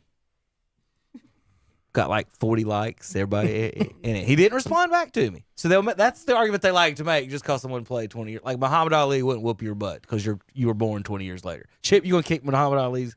Chip would kick George Foreman's butt right here in this studio because he was born 40 years after George Foreman. That's their argument. Change the name of the grill to the Chip Carter Grill, please. Stupid. So the disrespect of the past keeps continuing. This week, Will, the disrespect was to Dwayne Wade. Oh, God. Tom's Cleveland Cavalier they've been said is Donovan Mitchell is better than Dwayne Wade. He did play for the Cavs. Yep, he did. And I'm like, these people don't realize how good Dwayne Wade was. Don't realize how good Dwayne Wade was. I would argue he's third or fourth best shooting guard of all time behind Michael and Kobe. Yeah. He was good. Yeah. I think of He was good. Who's better? Well, if you unless you're going to go to I guess Rick Barry, but Jerry West. Oh, that's why I meant Jerry West. Well, Rick Barry's not a bad choice. I was thinking Jerry West, but he only won one. I think he only won one. Jerry, right? but he only won one championship. Iceman, it would be up there. He's better than Gervin. Yeah, D-Way's better than Gervin. And Clyde. I'd rate him better than Clyde. So here's my thing with Clyde. If Michael Jordan didn't exist, Clyde Drexler's got a championship. He already does have one in Houston. Yeah, so Clyde's got a championship, but he leads for a championship. Correct. There's a difference between leading and not leading I agree. for championships.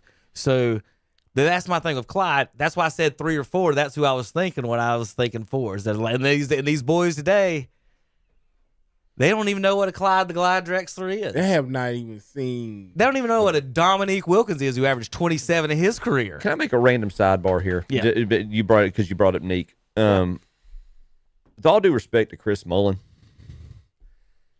why was he was injured? Was he injured that year? You knew where I was going with that. Why was he not with the original Dream Team? He and Scotty should have been the small He was forward. coming off injury. Okay. He played on Dream Team too. Okay. Dominique and Shaq was on Dream Team 2. They had a couple other.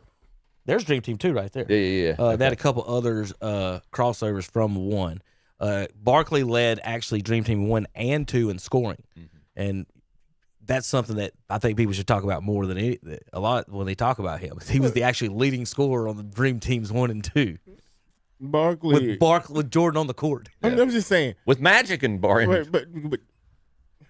But that was that era of basketball, and all them dudes was dogs. Everybody was dogs at that time. So you had Akeem and Shaq as your centers. Stockton was a crossover.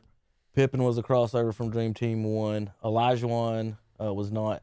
He played for America. He's not from America, obviously. Reggie Miller, and then Karl Malone was a crossover. Then Grant Hill, Mr. Dookie was there as well. Pippen, Shaq, and John. That's Stockton there. He was on both of them. I'm missing somebody. Glenn Robinson, the big dog. Big dog. The big dog was on the team. So there's your Dream Team 2s. But anyway, just the disrespect to the old guys, and like they couldn't dunk and stuff. And Dominique would put on they would lose their minds when they saw Dominique come out. I mean, just the reason why there is even a dunk contest still alive because of Dominique. It's Dominique and Jordan. The best showdowns ever in dunk contest history. Well, there's your lead. Don't forget Dr. J. You know, he sucked at dunking. Yeah, he's awful. He's awful. Actually, his name is Dr. J. He is the reason he is literally the reason they have a dunk contest. But they'll tell you every player today is just as fast and better than all them, and then Luka Doncic is slow ass is leading the NBA in scoring. Nikola Jokic is 6th. Like they're not. It's about skill. That's what we try to tell. Like you have to have skill. It's about skill, not gym muscles. Correct. So this week I got another highlight on my Twitter highlights, guys. So Zion Williamson is hurt again, and they showed a video of Brandon. I'm gonna pull it up. Brandon Ingram, and here it is, and C.J. McCollum making fun of Zion or about talking about or no Zion clowning their stretch routine. Okay. So I made the comment at UNC basketball camps back in the days when I was attending. Vince Carter, and I swear he didn't. So they'd have players come in, and they would do a clinic, and they would show you. So somebody would show you post moves, somebody would show you this. Vince Carter's every year stretching.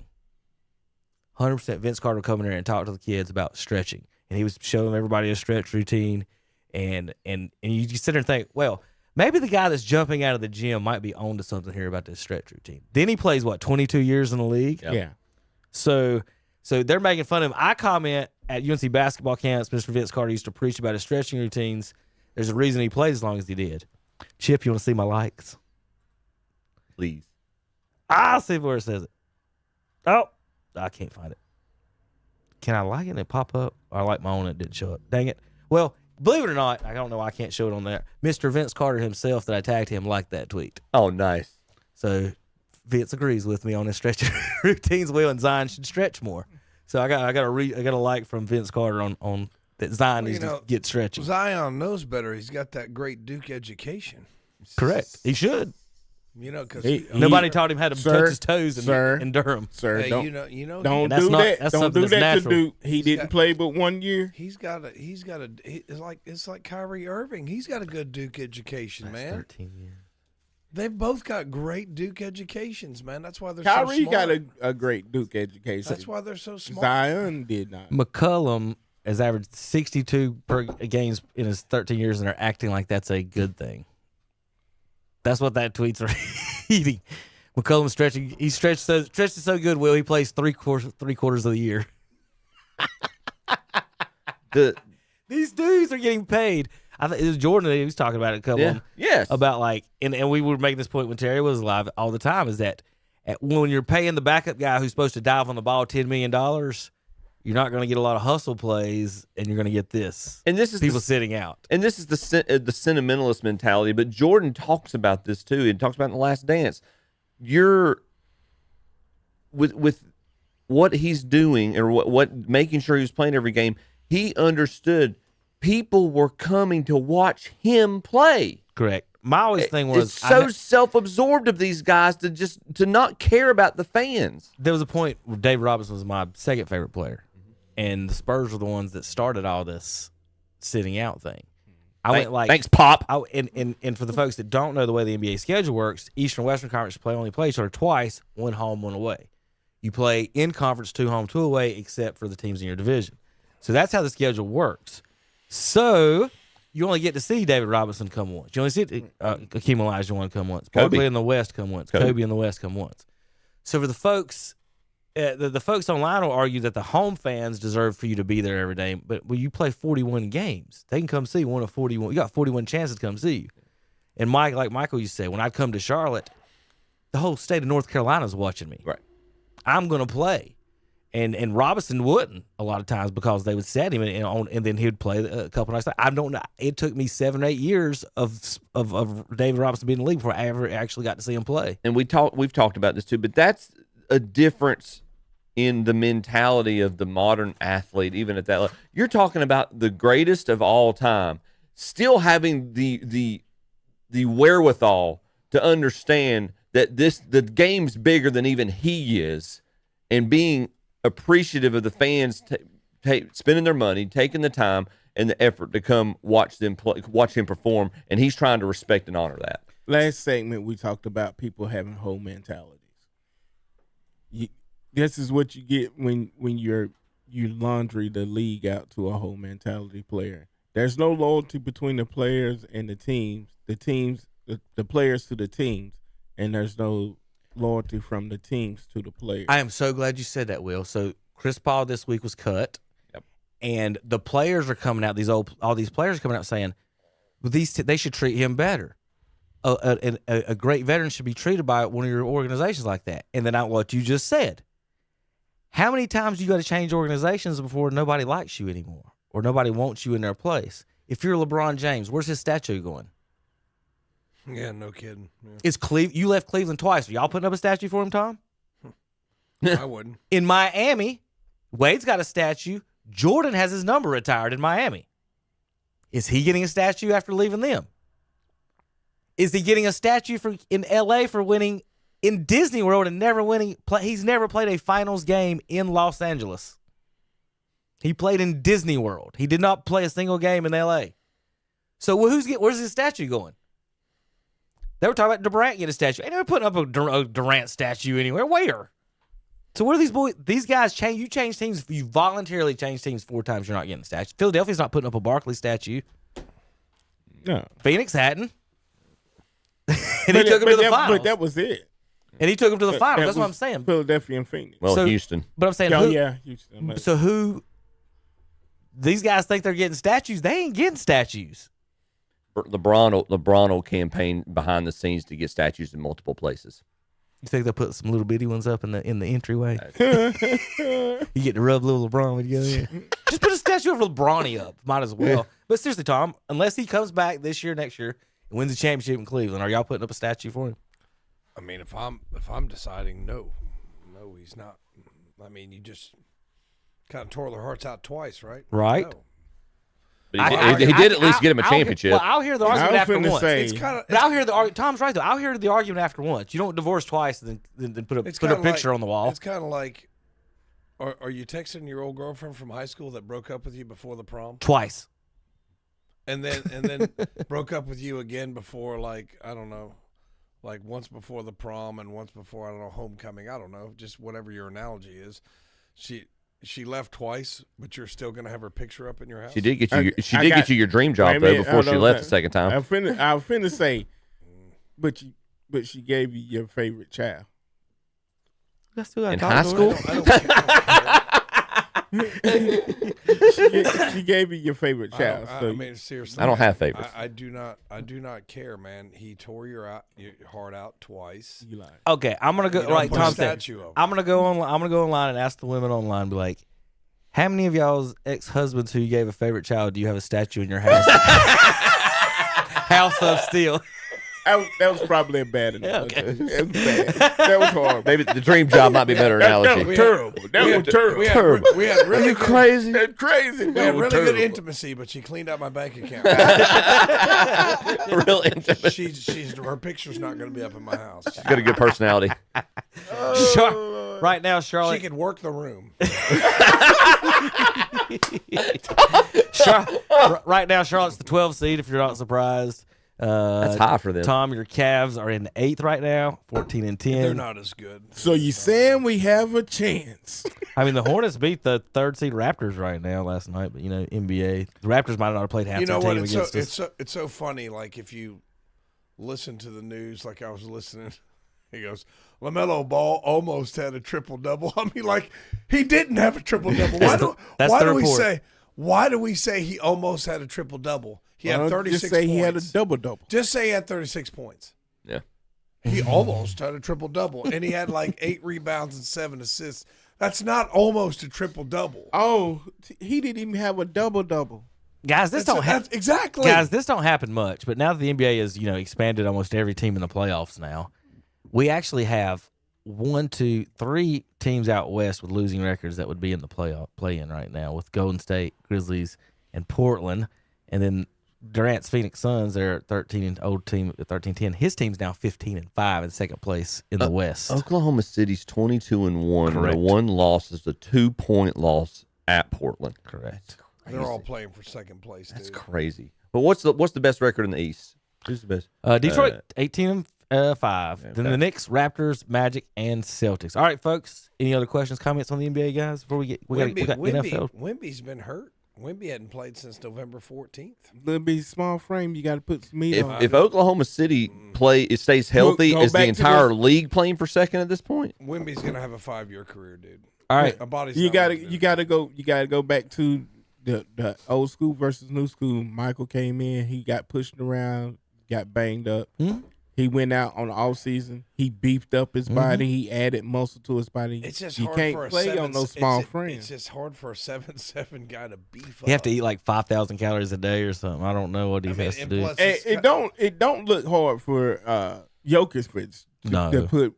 I mean, he's not having problems putting weight on. People are built different. Manute Bol did. How about LeBron's real quick? His 18-year streak of 10-point games ended this week. He had 8 points and 1,200 games, the most ever. That streak ended years ago if they would have considered it playoff games. Now, here we're going to show you a little bit of what happened here, and this is the part of the reason the Jordan LeBron fans have this argument on a lot of this. Game on the line, tie game, Will. And this is the play that LeBron runs. Reeves with the ball up top, gets doubled, passed to wide open LeBron. Now, I don't care if Michael was 41 years old. What's about to happen once this? He's pulling that jumper off. Dunk on somebody. Well, no, I think he's pulling the jumper at 41, but he's shooting that ball, right? Yeah. Yes. This is what people think the greatest player ever does when he has the ball with a wide open lane and nobody guarding him. Passes to the corner for the 3. In a tie ball game. They didn't need the 3. They needed 2. They needed a free throw, Will. You think Michael's passing to the corner with an open lane? Don't tell me the guy who passes it to some dork in the corner is the greatest player of all time. Just quit wasting our time. It's an insult to everything. But watch this. After LeBron does it and his teammates are celebrating, let's see what LeBron does.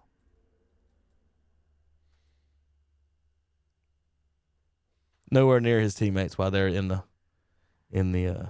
a dog pile down here. Hey, he got an assist. Watch it. I'll let you watch it again. Pass to the corner to Rui Hachimura. Rudy Hachimura. And there's the team's down here celebrating. Rudy Chupacabra. and then LeBron's up there trying to get his picture and taken. before anybody tries to make the comparison to John Paxson against the Suns or Steve Kerr against the Jazz in the first finals, remember we're talking John Paxson and Steve Kerr will pass us. We're talking about a lane that was fairly wide open when LeBron got the ball at the top of the key versus Jordan basically having the entire team mauling. And one of those actually Horace Grant through the pass. Okay, there you go. We'll be back in a few minutes. NFL bad picks coming up short. KTCBroadcasting.com. The time is now, right now. Get to Today's Pro in Shelby and get ready for the cold winter weather ahead. Check out the line of gas logs. Today's Pro has a great selection to choose from. Plus, they'll install them in your home. And they offer great service, too. When the power goes out, your gas logs from Today's Pro will keep on burning. They do it all. Today's Pro, 1325 East Dixon Boulevard in Shelby. Open 9 to 5, Monday through Friday. Call 704-600-8393. Online at thetodayspro.com.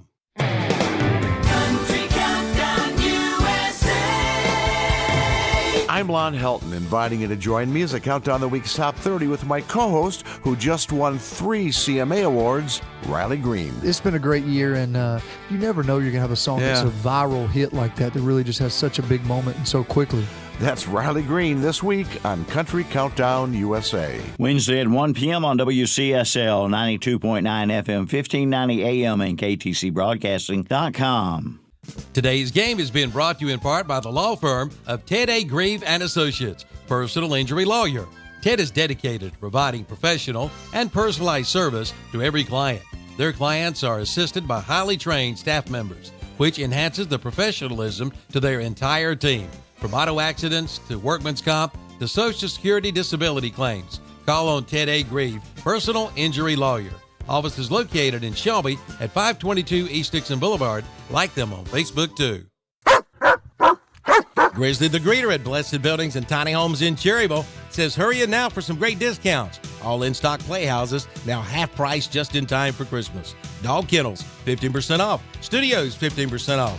Plus, reduced down payments, only $150 down. Liberty Sheds, up to $10,000. And only $250 down for Liberty Sheds from $10,000 to $20,000. And now you can rent to own for up to 72 months. Hey, that lowers your payments. Hurry in now to Blessed Buildings and Tiny Homes, Highway 150 East in Cherryville, right across from Ferguson's Hardware. This month's Scholar Athlete of the Month is Landry Olmstead. The award is sponsored by McDonald's, KTC Broadcasting, and What'sUpShopper.com. Landry is the son of Jill and Chad Olmstead and is a senior at Crest High School. Landry plays soccer and baseball for the Chargers. He has a 4.65 grade point average. His advanced courses include human geography, physiology, government and politics, language, calculus. He's also enrolled at Cleveland Community College. He's a member of the Beta Club and the Honor Society. Landry attends Pleasant City Church and is involved in the American Legion Baseball World Series, the YMCA, and the Cleveland County School Volunteer. After graduation, Landry plans to study business at a 4-year school. The McDonald's KTC Broadcasting What'sUpShopper.com Student Athlete Award recognizes not only the accomplishments in athletics, but also for overall achievement in the classroom and community. Sponsored by McDonald's, KTC Broadcasting, and What'sUpShopper.com. The staff and management of Carolina Federal Credit Union in Cherryville wishes you the happiest of holidays and a fantastic new year. May the wonder and magic of Christmas fill you with delight. We wish you love, happiness, and success in the coming new year. This Christmas wish from everyone at Carolina Federal Credit Union, 1200 East Church Street in Cherryville, and online at carolinafcu.org. And we're back on Saturday Morning Sports Talk with Kevin and the gang. I'm gonna do play-by-play of the famous. What people claim Jordan threw the ball to John Paxson, and he never did throw the ball to John Paxson. Never did, Will. Never did. Jordan has all 9 points in the fourth quarter for the Bulls. Down 2 with 14 seconds to play. Inbounds to Hodges or somebody. I can't tell. They kick it back to Michael. Crossed half court. He kicks it to who? Scottie Pippen at right above the three-point line. Scotty's man overplays the ball. Scotty has a wide open lane. Horace Grant's lit man leaves him. Danny Ainge leaves John Paxson wide open. Michael is still getting face guarded by Kevin Johnson. Who threw the pass to John Paxson, Will? Horace Grant. And Paxson was I'm closer to John Paxson is than Danny Ainge is. Yep. And everybody says that Michael threw the ball to John Paxson. He never did. The ball never went to John Paxson. Matter Michael fact, Jordan's hands. He just made it to the paint. Right. Yep. The play was a give and go from the triangle, from the top of the key triangle to Scotty. Scotty's man overplayed it. Scotty had the lane, took the lane. Yeah. And then Horace kind of had a dunk. Both of them could have went for the dunk and the free throws if they wanted. Obviously, if you're a coach, you'd have probably been like, why didn't neither one of you take it to the hole? But anyway, that's our basketball thing. We want to have a little fun with that. People talking online about the Paxton Jordan thing. All right, NFL, bad tweets and more. Let's see. Panthers got a bye week this week, guys. So that means they ain't beating nobody. So. How can they get beat by the Saints at home and then beat the Rams? Because Stafford threw picks. Vegas. What he doesn't do. Vegas. Nobody wants to be with me on Vegas. No. Come on, it's all fixed. I'm trying here, Will. Oh man, I'm not going with you on that. All right. Real quick, one more basketball note. I did have this. College basketball. Pete Maravich, his single season scoring performance had 80. If you took the nation's top 83 single scoring performances in the last 3 years combined, 34, 65 points, you'd have less than Pete Maravich had. What's he doing? This is a video drill with real Red Auerbach. You could buy this VHS tape back in the day. They were just showing drills and stuff. He's showing. What does that improve? So ball Tom, handling. right? Yeah. So Tom, if you don't have to look at the ball when you're dribbling, I guess that's what it is. Yeah. Correct. Is knowing where the ball is bouncing. Quick hands. Yeah. Hand speed. That right there, to be honest, is almost impossible without long arms. Just kind of. It's you got to get it past your butt. No, it's hard to get that ball to get that far back that quick enough and then get your hands behind that you. drill could go horribly. Yes, wrong. I think that's the point. That to me is the point of that drill. I don't think it could go horribly wrong, Tommy. You made a grand. Correct. That's why Pete Maravich. That's why Pete's doing it in Red's not. He didn't want none of that. All right. How about back in the day? Do y'all remember this? That the referees. Let's watch this.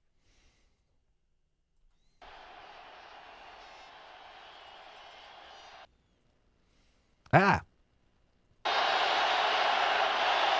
1985. There's Dolphins beat them to end the perfect season. No, listen. Jay Hilgenberg, my center, can't hear the snap count. Well, this happened in the first quarter if you were with us. But you're right about that, Tom. Watch this. Crowd, noisy to the point that the Bears cannot hear their offensive signals. There have only been 3 undefeated teams in the history of this game. They would stop the game? Back in the day, they would. Too much crowd noise. The Dolphins did it. It's like a 5-year point. Were the only ones to go all the way. That's the home team. They're in Miami. As the noise continues. So the quarterback could quiet the away team's crowd by just telling the referee he Back couldn't in the hear. day, they could. Wow. I didn't know this, to be honest. But I thought the folks at home didn't know this. Would be. I remember that from the 80s, and then they finally got rid of it. You know, either no silent count or something. Yeah, they would do that. You had to learn how to do silent count. But yeah, that was part of the game back then. Yeah, see, 85, were you even around then? I was 3. We were both 3. We were born the same year. Tell me. No, you weren't born the same year. No. Me and Chip were. Oh, Chip. Oh, I thought you meant you and Will were. No. I remember that season because that was one of the first Super Bowl parties I can remember when New England played Chicago that year. One of the first Super Bowls I can remember New Will, England in. My first football memory was the Dallas Cowboys 1-15 season, and they got beat. I can't remember who beat them. Might have been the Bears. And I'm not naming names, but another male figure in the house, a wall had to be repainted because an orange hit it.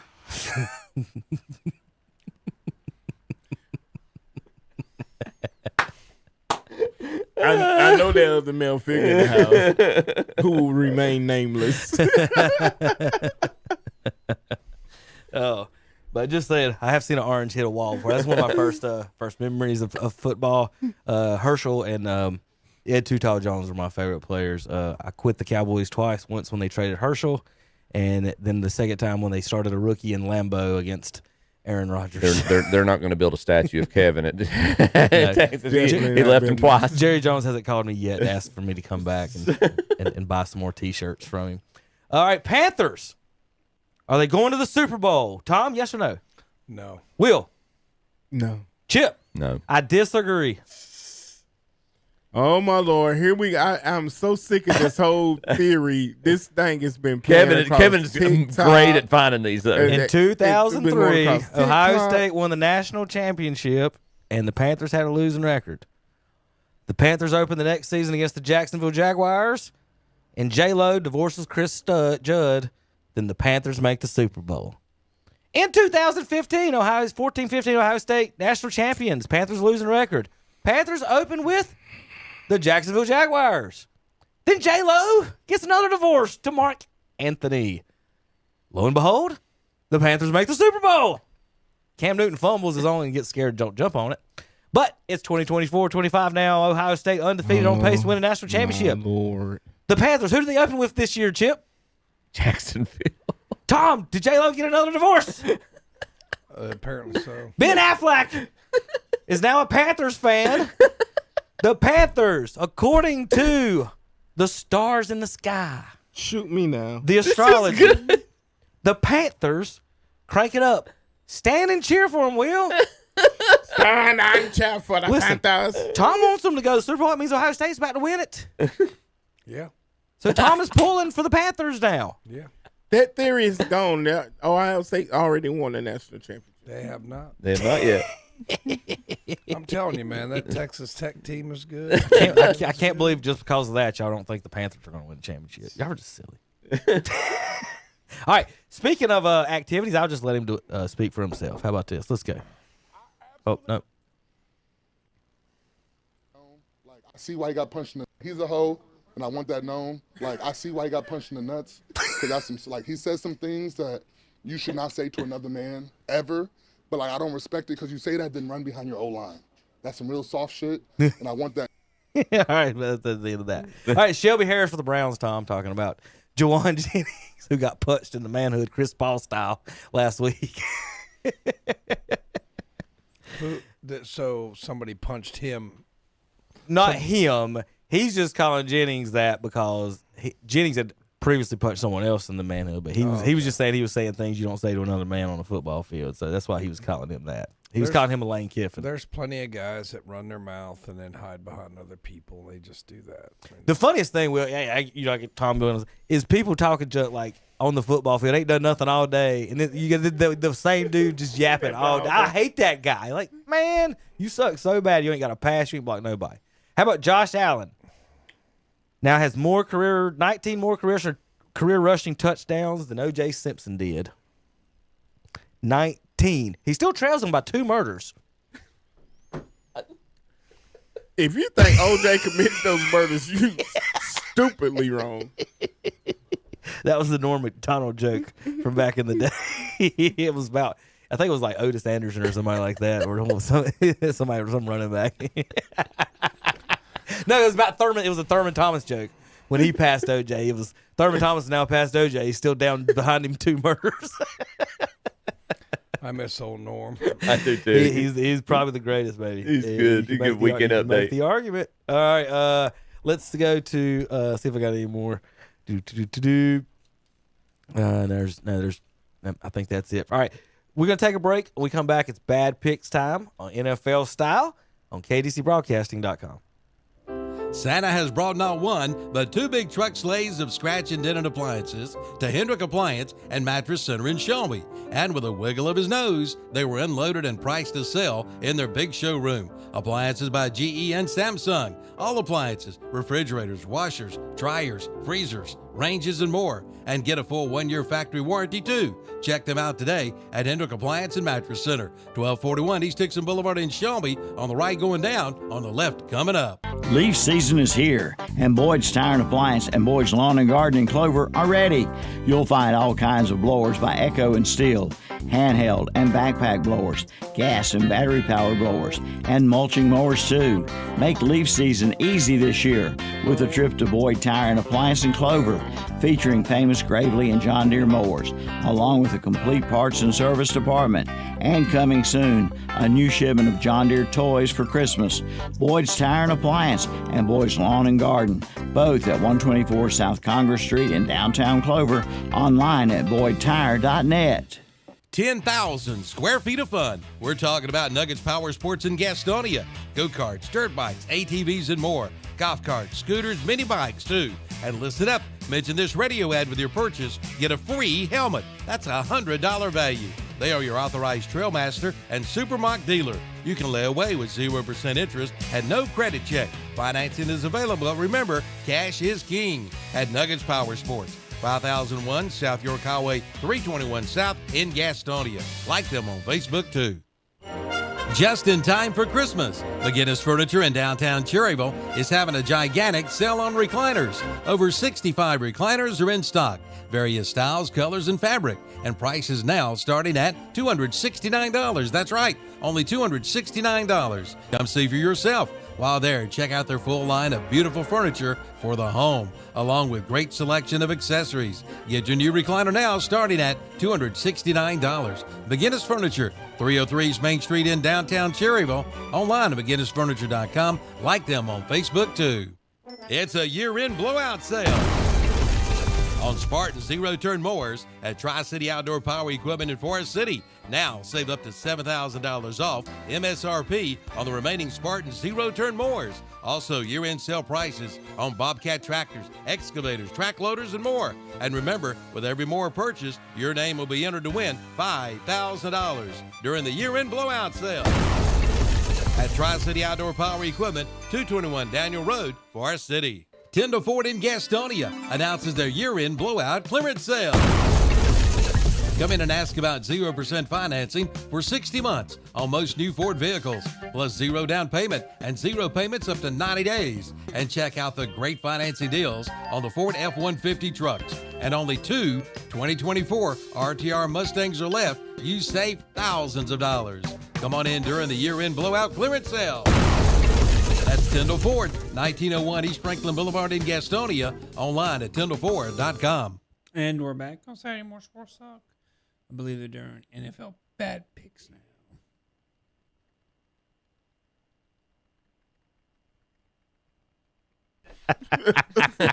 Oh, golly. Oh, we could play a bunch. Norm's got a bunch of OJ jokes. If you want to follow those, just go on YouTube and look at those. Whether or not you believe whatever happened, they're still funny jokes.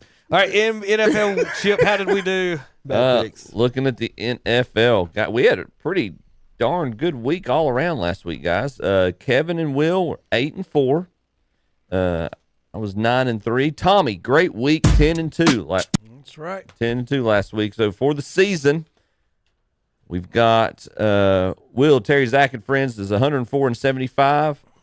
Tom's at 114-65, and just like in college, Kevin and I are separated by one game. Kevin's 118-61. I'm 119-60. I know I didn't pick the Panthers last week. Yeah, neither did I. Ah, crap. One guy did. To be fair, one guy in this room did. Listen, we all know the guy comes in late because he's drinking every Saturday morning. He might pick the Panthers. All right, here's the bad picks. I love Will. Oops. Stand and cheer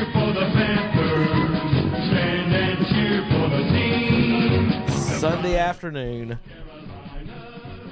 This is the games that Charlotte 1 o'clock. These are the games. There is no way in God's name Bryce Young is beating the Los This Angeles is the Rams. game that Please Charlotte pick wins. the Panthers, please. I'm taking the Panthers. Wow. Thank you. Oh, thank you, Rams.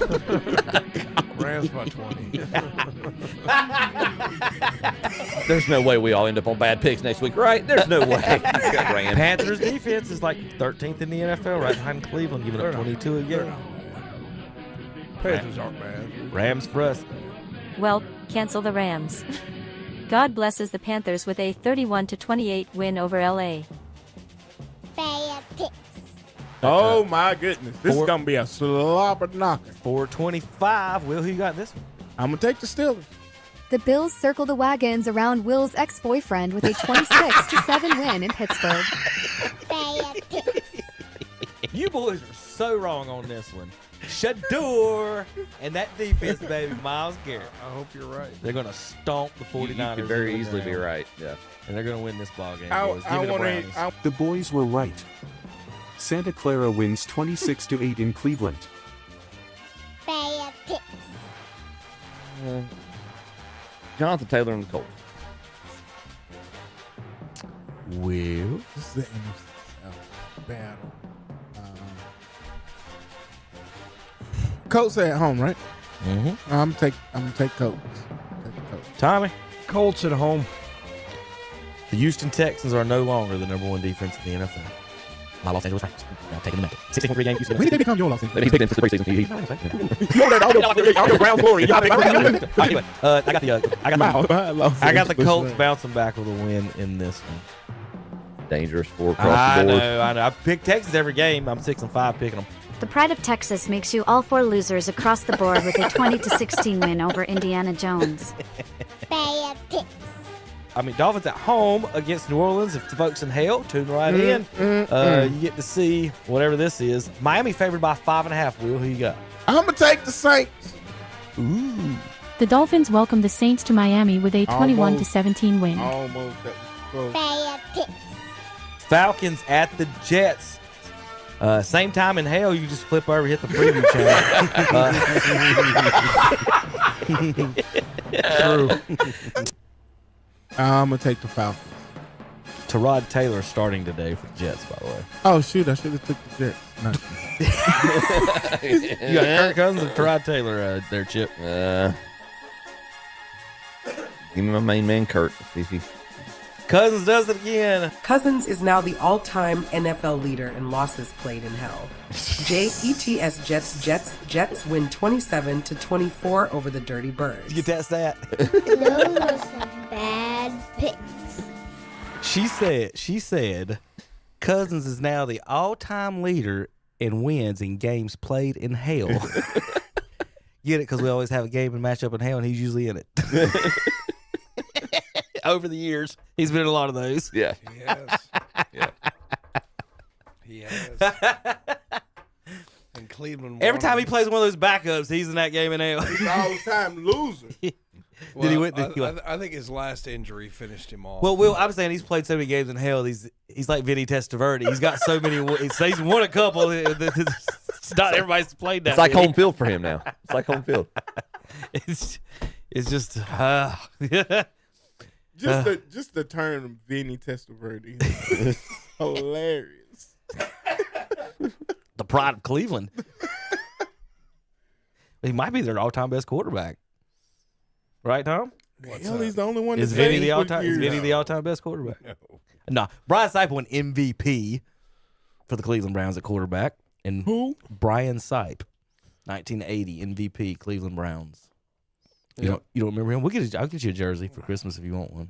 You can rock a Brian Sipe MVP jersey. Absolutely not. All right, you're lost. If you look at the stats, I think like your heart goes with Bernie Kosar as their best quarterback. But if you look at like Autogram and the championships, and things like that, you had Brian Sipe was NFL MVP, and you had some others, but with the health struggles of Bernie here lately too, it's kind of brought him back and all the. Tom, that's kind of the Panthers fans. They're gonna have to argue about Jake or Cam. Cam won the MVP like Brian Sipe did. Yeah, I know. He only had 3 winning seasons in his life. 3. Yeah. in Carolina. But Jake Delhomme, he lost many Super Bowls. He did not jump on any fumbles. His kicker kicked it out of bounds. His defense was on steroids, including the punter. But but all right, Seahawks and Falcons. That was when Max was playing for them. Max who? His name wasn't Max, but they called him Max. Oh. Something Green. What was his name? Willie Green. Willie Green was Matt Max. Nah. Not Willie Green. Kevin Green. Kevin Green. There you go. Yeah. Seahawks and Falcons. Seahawks favored by 6.5. Kirk Cousins gets Sam Darnold this week. Chip, who you going to get in this one? Kurt burned me last week. We're going with the Seahawks. Give me Sam Oh, Darnold. Sam Darnold. He's proven the point. I think he's the MVP this year. Ooh, Will. That's a good argument. Tom, who you got? Seahawks and No Falcons? dirty birds. Seattle. All right, we'll hope we're not going to be on bad picks next week to start the show, but I'm going to go to the Seattle Seahawks, and they win this battle of the birds. Bengals, 6-point dogs in Buffalo. 32 degrees and maybe snowing. $113. Will, who you got in this one? I'm going to take the big linebacker that plays quarterback. Got 29 more touchdowns than OJ. Will? I mean, not Will. I'm looking right at Tom and said Will. Tommy. Let's go with the Bills at home. Only 6-point favorite. So I tell you what, Joe Burrow's back. They can score 30. Took care of Baltimore, didn't they? Yep. Mm-hmm. Chip, who you got? Yeah, Burrow being back does make this equation interesting, but I think the Bills are the better team. I'm going Buffalo. Burrow's back, but the line is the same. Guess what, boys? It's going to be snowing. It's going to be wild and crazy. The Bengals have orange on. They got Joe Burrow back. They're going to score 30 in the snow. Give me the Bengals for the upset. This is Give going me to the Bengals sound for the so upset. good when he speeds it up 2 times next week on bad. He's got to go a little longer, though. I need him to. I don't think they'll show up in their white the white Tigers today. That would be stupid. We wouldn't be able to know where anybody is. All right, Tommy. Shador's got to win this one, right? Hopefully they're not showing it in hell. Might be. Could be, probably. This game is in hell, the 7th circle. The next one's pretty. The next 2 are pretty bad. I don't know. He's making Dante proud right now. Dante himself will be watching this game. $6 is all it takes to get into the game. That's a good game to go see. Tom, I'm glad they're building you get to see number 1 and number 500. They're selling tickets for $6. They have the audacity to build a new stadium. How many seats is that stadium going to have? 300,000? Yeah, something like that. $6. You said the stadium's going to have 300. No, I said they're going to have to sell that many to $6 to make the money back. I'm surprised they're that cheap in with Shador playing. Right, I think you think. Yeah. But it is the Titans. Nobody wants to see them. So this is number 1 pick versus what some people thought could be the number 1 pick matchup. And nobody's give Cam Ward hell this year. They've given Shador a 5th-round pick more hell than they've given Cam Ward this year. I mean, you've literally heard them nothing. Talk more about Shador sitting on the sideline than you have heard about the number 1 pick. You have to think about it, don't you? Like, where did Cam Ward go again? Yeah. Miami. All right, Tom, who you got? I haven't picked the Browns all year. You going to it this time? Well, let's go ahead and pick them once. Let's go ahead. Browns somehow win this game in hell, and Dante has on an orange jersey. Will, you saw he could win with 1 week of practice. What could he do with 2 weeks? Can he beat the Titans? I think he can beat the Titans. I think it was a tall task for him to go in and beat the Niners, but I think he can beat the Titans. Chipper? I mean, and he's got to have a receiver that's willing to catch the ball. Look at the over-unders, 33.5. 18-15. Chip, who you got in this one? Browns are going to have that 18. I got the Browns winning this one. Shador gets another win here. They'll probably run the ball a lot in this game. Look for Judkins maybe to have a big one. All right, worst uniforms and team colors and everything in football. The Commanders visit the Vikings. He's got pretty uniforms, but the quarterbacks in this game. Spirit. Yeah, the quarterbacks are not good in this either. I thought Jaden was supposed to be back this week. Who cares if he is? Washington's only favored by 1.5. I'm guessing not. Maybe. But Washington probably is the best at mismanaging great quarterbacks. Who you got in this one, Will? Commanders or Vikings? Oh God, this is the game in hell. Yep, that's what I just said. This is the two. who cares game of the week. Definitely it don't matter if the Vikings win. We already done dumped them. So at home, Commanders. Chip. Reading it, Jaden Daniels is listed to plan to play against the Vikings. I'm going with the Commanders. Commanders giving up 27 points a game. That's 5th worst in the NFL. Vikings are in the middle of the pack at 23 at home. Give me the Vikings for the horn to sound.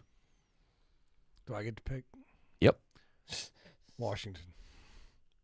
J.J. McCarthy can't win a game unless Connor Stallions is telling him what the other team's doing. Is McCarthy starting? Oh, yeah. He's their quarterback right now. Yeah. He sucks. He's awful. He's terrible. You sticking with your pick? Yes. Because the defense is going to win 7-0. I don't know that. We're picking turnips. Who cares? Dolphins and the Jets. Jets giving up 26 a game. Dolphins giving up 23. Dolphins in the middle of the pack on defense. Jets 6th worst, slightly better, half a point better than the Commanders. Tom, who you got in this one? Let's go Jets for a 2-game winning streak. Will. I actually think on my parlay, I picked the Dolphins to win this game. But again, this is going to be Tyrell playing again this week, right? Tyrod Taylor is playing again. They don't even have a backup list on the depth chart, so I don't even know if they even have one. They're running Wildcat if he's out. I guess I'll have to go with the Jets. I think that's where I'm at. Yeah, I'm gonna go with the Jets. Tom? They're at home too. Who picked first? I picked the Jets. Who you got in this one? I'm gonna go with the Dolphins. They've been trending a little bit better recently. I'm going Miami. Dolphins won earlier this year, 27-21 in Miami, but it's cold in New York. I'm going Jets, Jets on this one. Saints, Saints go to Tampa. The Bucks hanging in there like a hair on a biscuit to the NFC South lead over the Panthers. They've had injuries all year. Andre was in here last night, said everybody's getting healthy enough just in time for the playoff including run. the GOAT, apparently. Well, the problem. Oh my Lord Jesus! Oh my. That was the worst discussion in ever. history. Andre, I love you, man, but seriously, the Buccaneers are giving up 25 points a game. The Saints are giving up 24.5 points a game. But then got quarterbacks and other matchups. Will, he got in this one? Saints. Ooh. Nolans for Will. Give me New Orleans. Chip. Baker Mayfield can't beat the Saints. He's not as good as we. Everybody talking about him being an early MVP candidate. If he can't beat the Saints, he got issues. Every time you guys try to fake an accent, it just encourages more AI development. Voiceover. Let's go with Buccaneers on this one. No, Tom, it's funny you say that. I'm going Tampa Bay as well. I've been playing with the AI voices. There's like no Southern accents in any of them. There's no nothing. It is hard to pull that off at all. Let's see, Colts and Jaguars, 8-4 teams. The Colts are giving up 20 points a game. They are 9th in the league. The Jaguars are 12th, giving up 21.5 points a game, so about a half more point a game on defense. You got the Duke quarterback versus the long blonde hair. Tommy, who you got in this one? Jags at home. Will? I'm going to take the Colts. Their revenge, they lost from last week. Chip. These are two teams kind of going in different directions right now. They have not played each other. They play again in 3 more weeks. I'm gonna go the Jags at home on this one. Colts have lost 2 in a row to Kansas City and Houston by 3 and by 4 in Jacksonville. Somebody's found something on tape that they like on this, so I'm going to go Jaguars to win and take the lead in the division on this one. Tommy, who did you pick? In the Colts game? Yes, sir. I went with Jaguars. Thank you. Okay. Steelers, Ravens, AFC North. Tom Sanafani is going to be on the edge of his seat watching this one instead of the Browns and whoever they're playing. Who you got, Tom, in this one? 6-point favorite Baltimore, $112. Well, I hate both of these teams, but I'll just go with the home team, Ravens. Wills, Steelers at Ravens, both teams 6-6, trying to get their way into the playoffs, both on the outside looking in. They're at the Ravens. I'm gonna give them the split. So the Ravens is gonna take this one. Cheers. Kind of like the last game too. The two teams trending in different directions. Ravens struggled earlier, but they're starting to look a little bit better. I'm gonna go Baltimore. Neither team's got a top 10 defense. Baltimore had the worst defense for a while. They've improved to like 28th. So they have been on a roll. Lamar's back. We're going to go Baltimore. Ravens at home for the win over the Steelers. Broncos at Raiders. Anybody in the room going to take a flyer on the Las Vegas Raiders, giving up 25 points a game? They're 2-10 on the year, 1-5 at home. Will, you got the Raiders? I do not have the Raiders.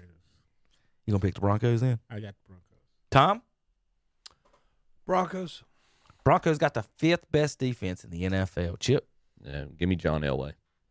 I said that wrong. Broncos got the 4th best defense in the NFL. Give me the Denver Broncos.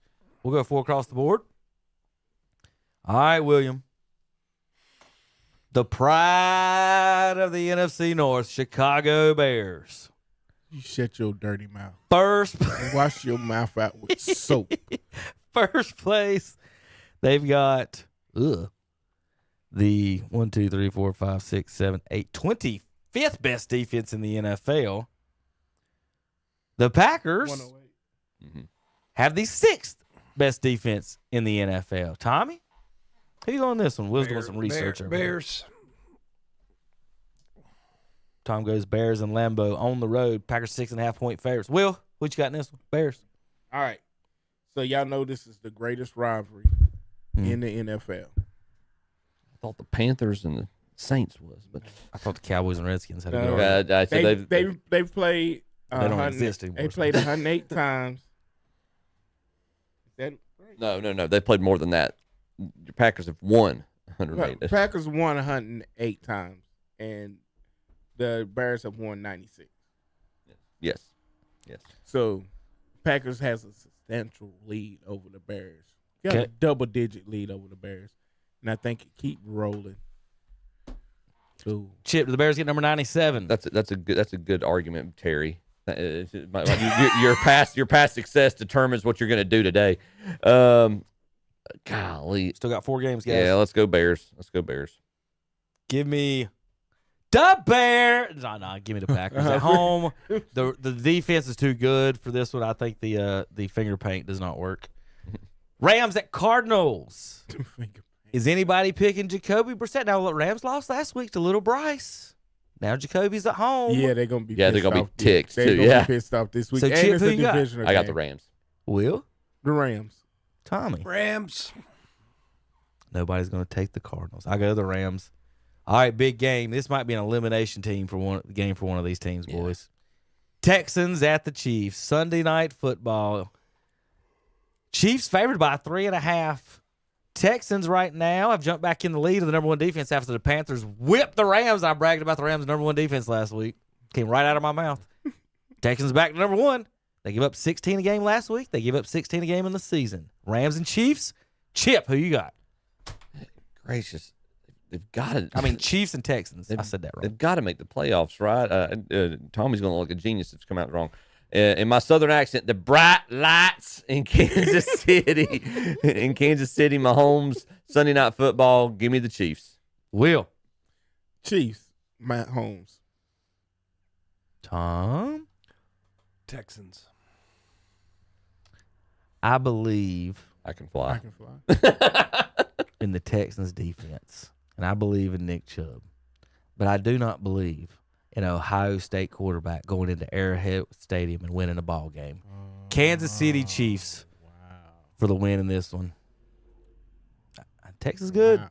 You take cuts at Ohio State quarterbacks. I take cuts at Ohio State quarterbacks. Carolina, a lot of Carolina stuff too. I got to think there's other positions that teams are stinky at. Eagles and Chargers. I like C.J. Stroud, though. I'm on the record. He can throw it. I'm just not taking him in this game. I like how he throws it. Eagles at Chargers. Will. Shoot. Eagles. I think I actually picked the Chargers on my part. Chargers' offensive line is miserable. Mhm. Eagles win. Tom, both these teams are kind of, you have no idea what's about to happen, don't you? Yeah, really. And this is a primetime game in hell right here. Monday night, don't know what's I about think to this is going to be a good game. Who you got, Not Will? a game in hell, Will. What the hell are you talking about? Because both of these teams is in a stupid area at their point in this season. All right, Eagles giving up 20.8 a game. So it makes Chargers it good, giving up 21.0. So 0.2 of a point off. Who you guys got? They both picked the Eagles. I'm gonna go to the Chargers at home. If the Chargers want to, and Herbert want to take the next step, is one of those type of games they got to do. I think they will in this one. Chargers with the victory over the Eagles on Monday Night Football. Now Eagles win by 30. All right, folks, thanks for tuning in. We'll see you next week. KDCBroadcasting.com.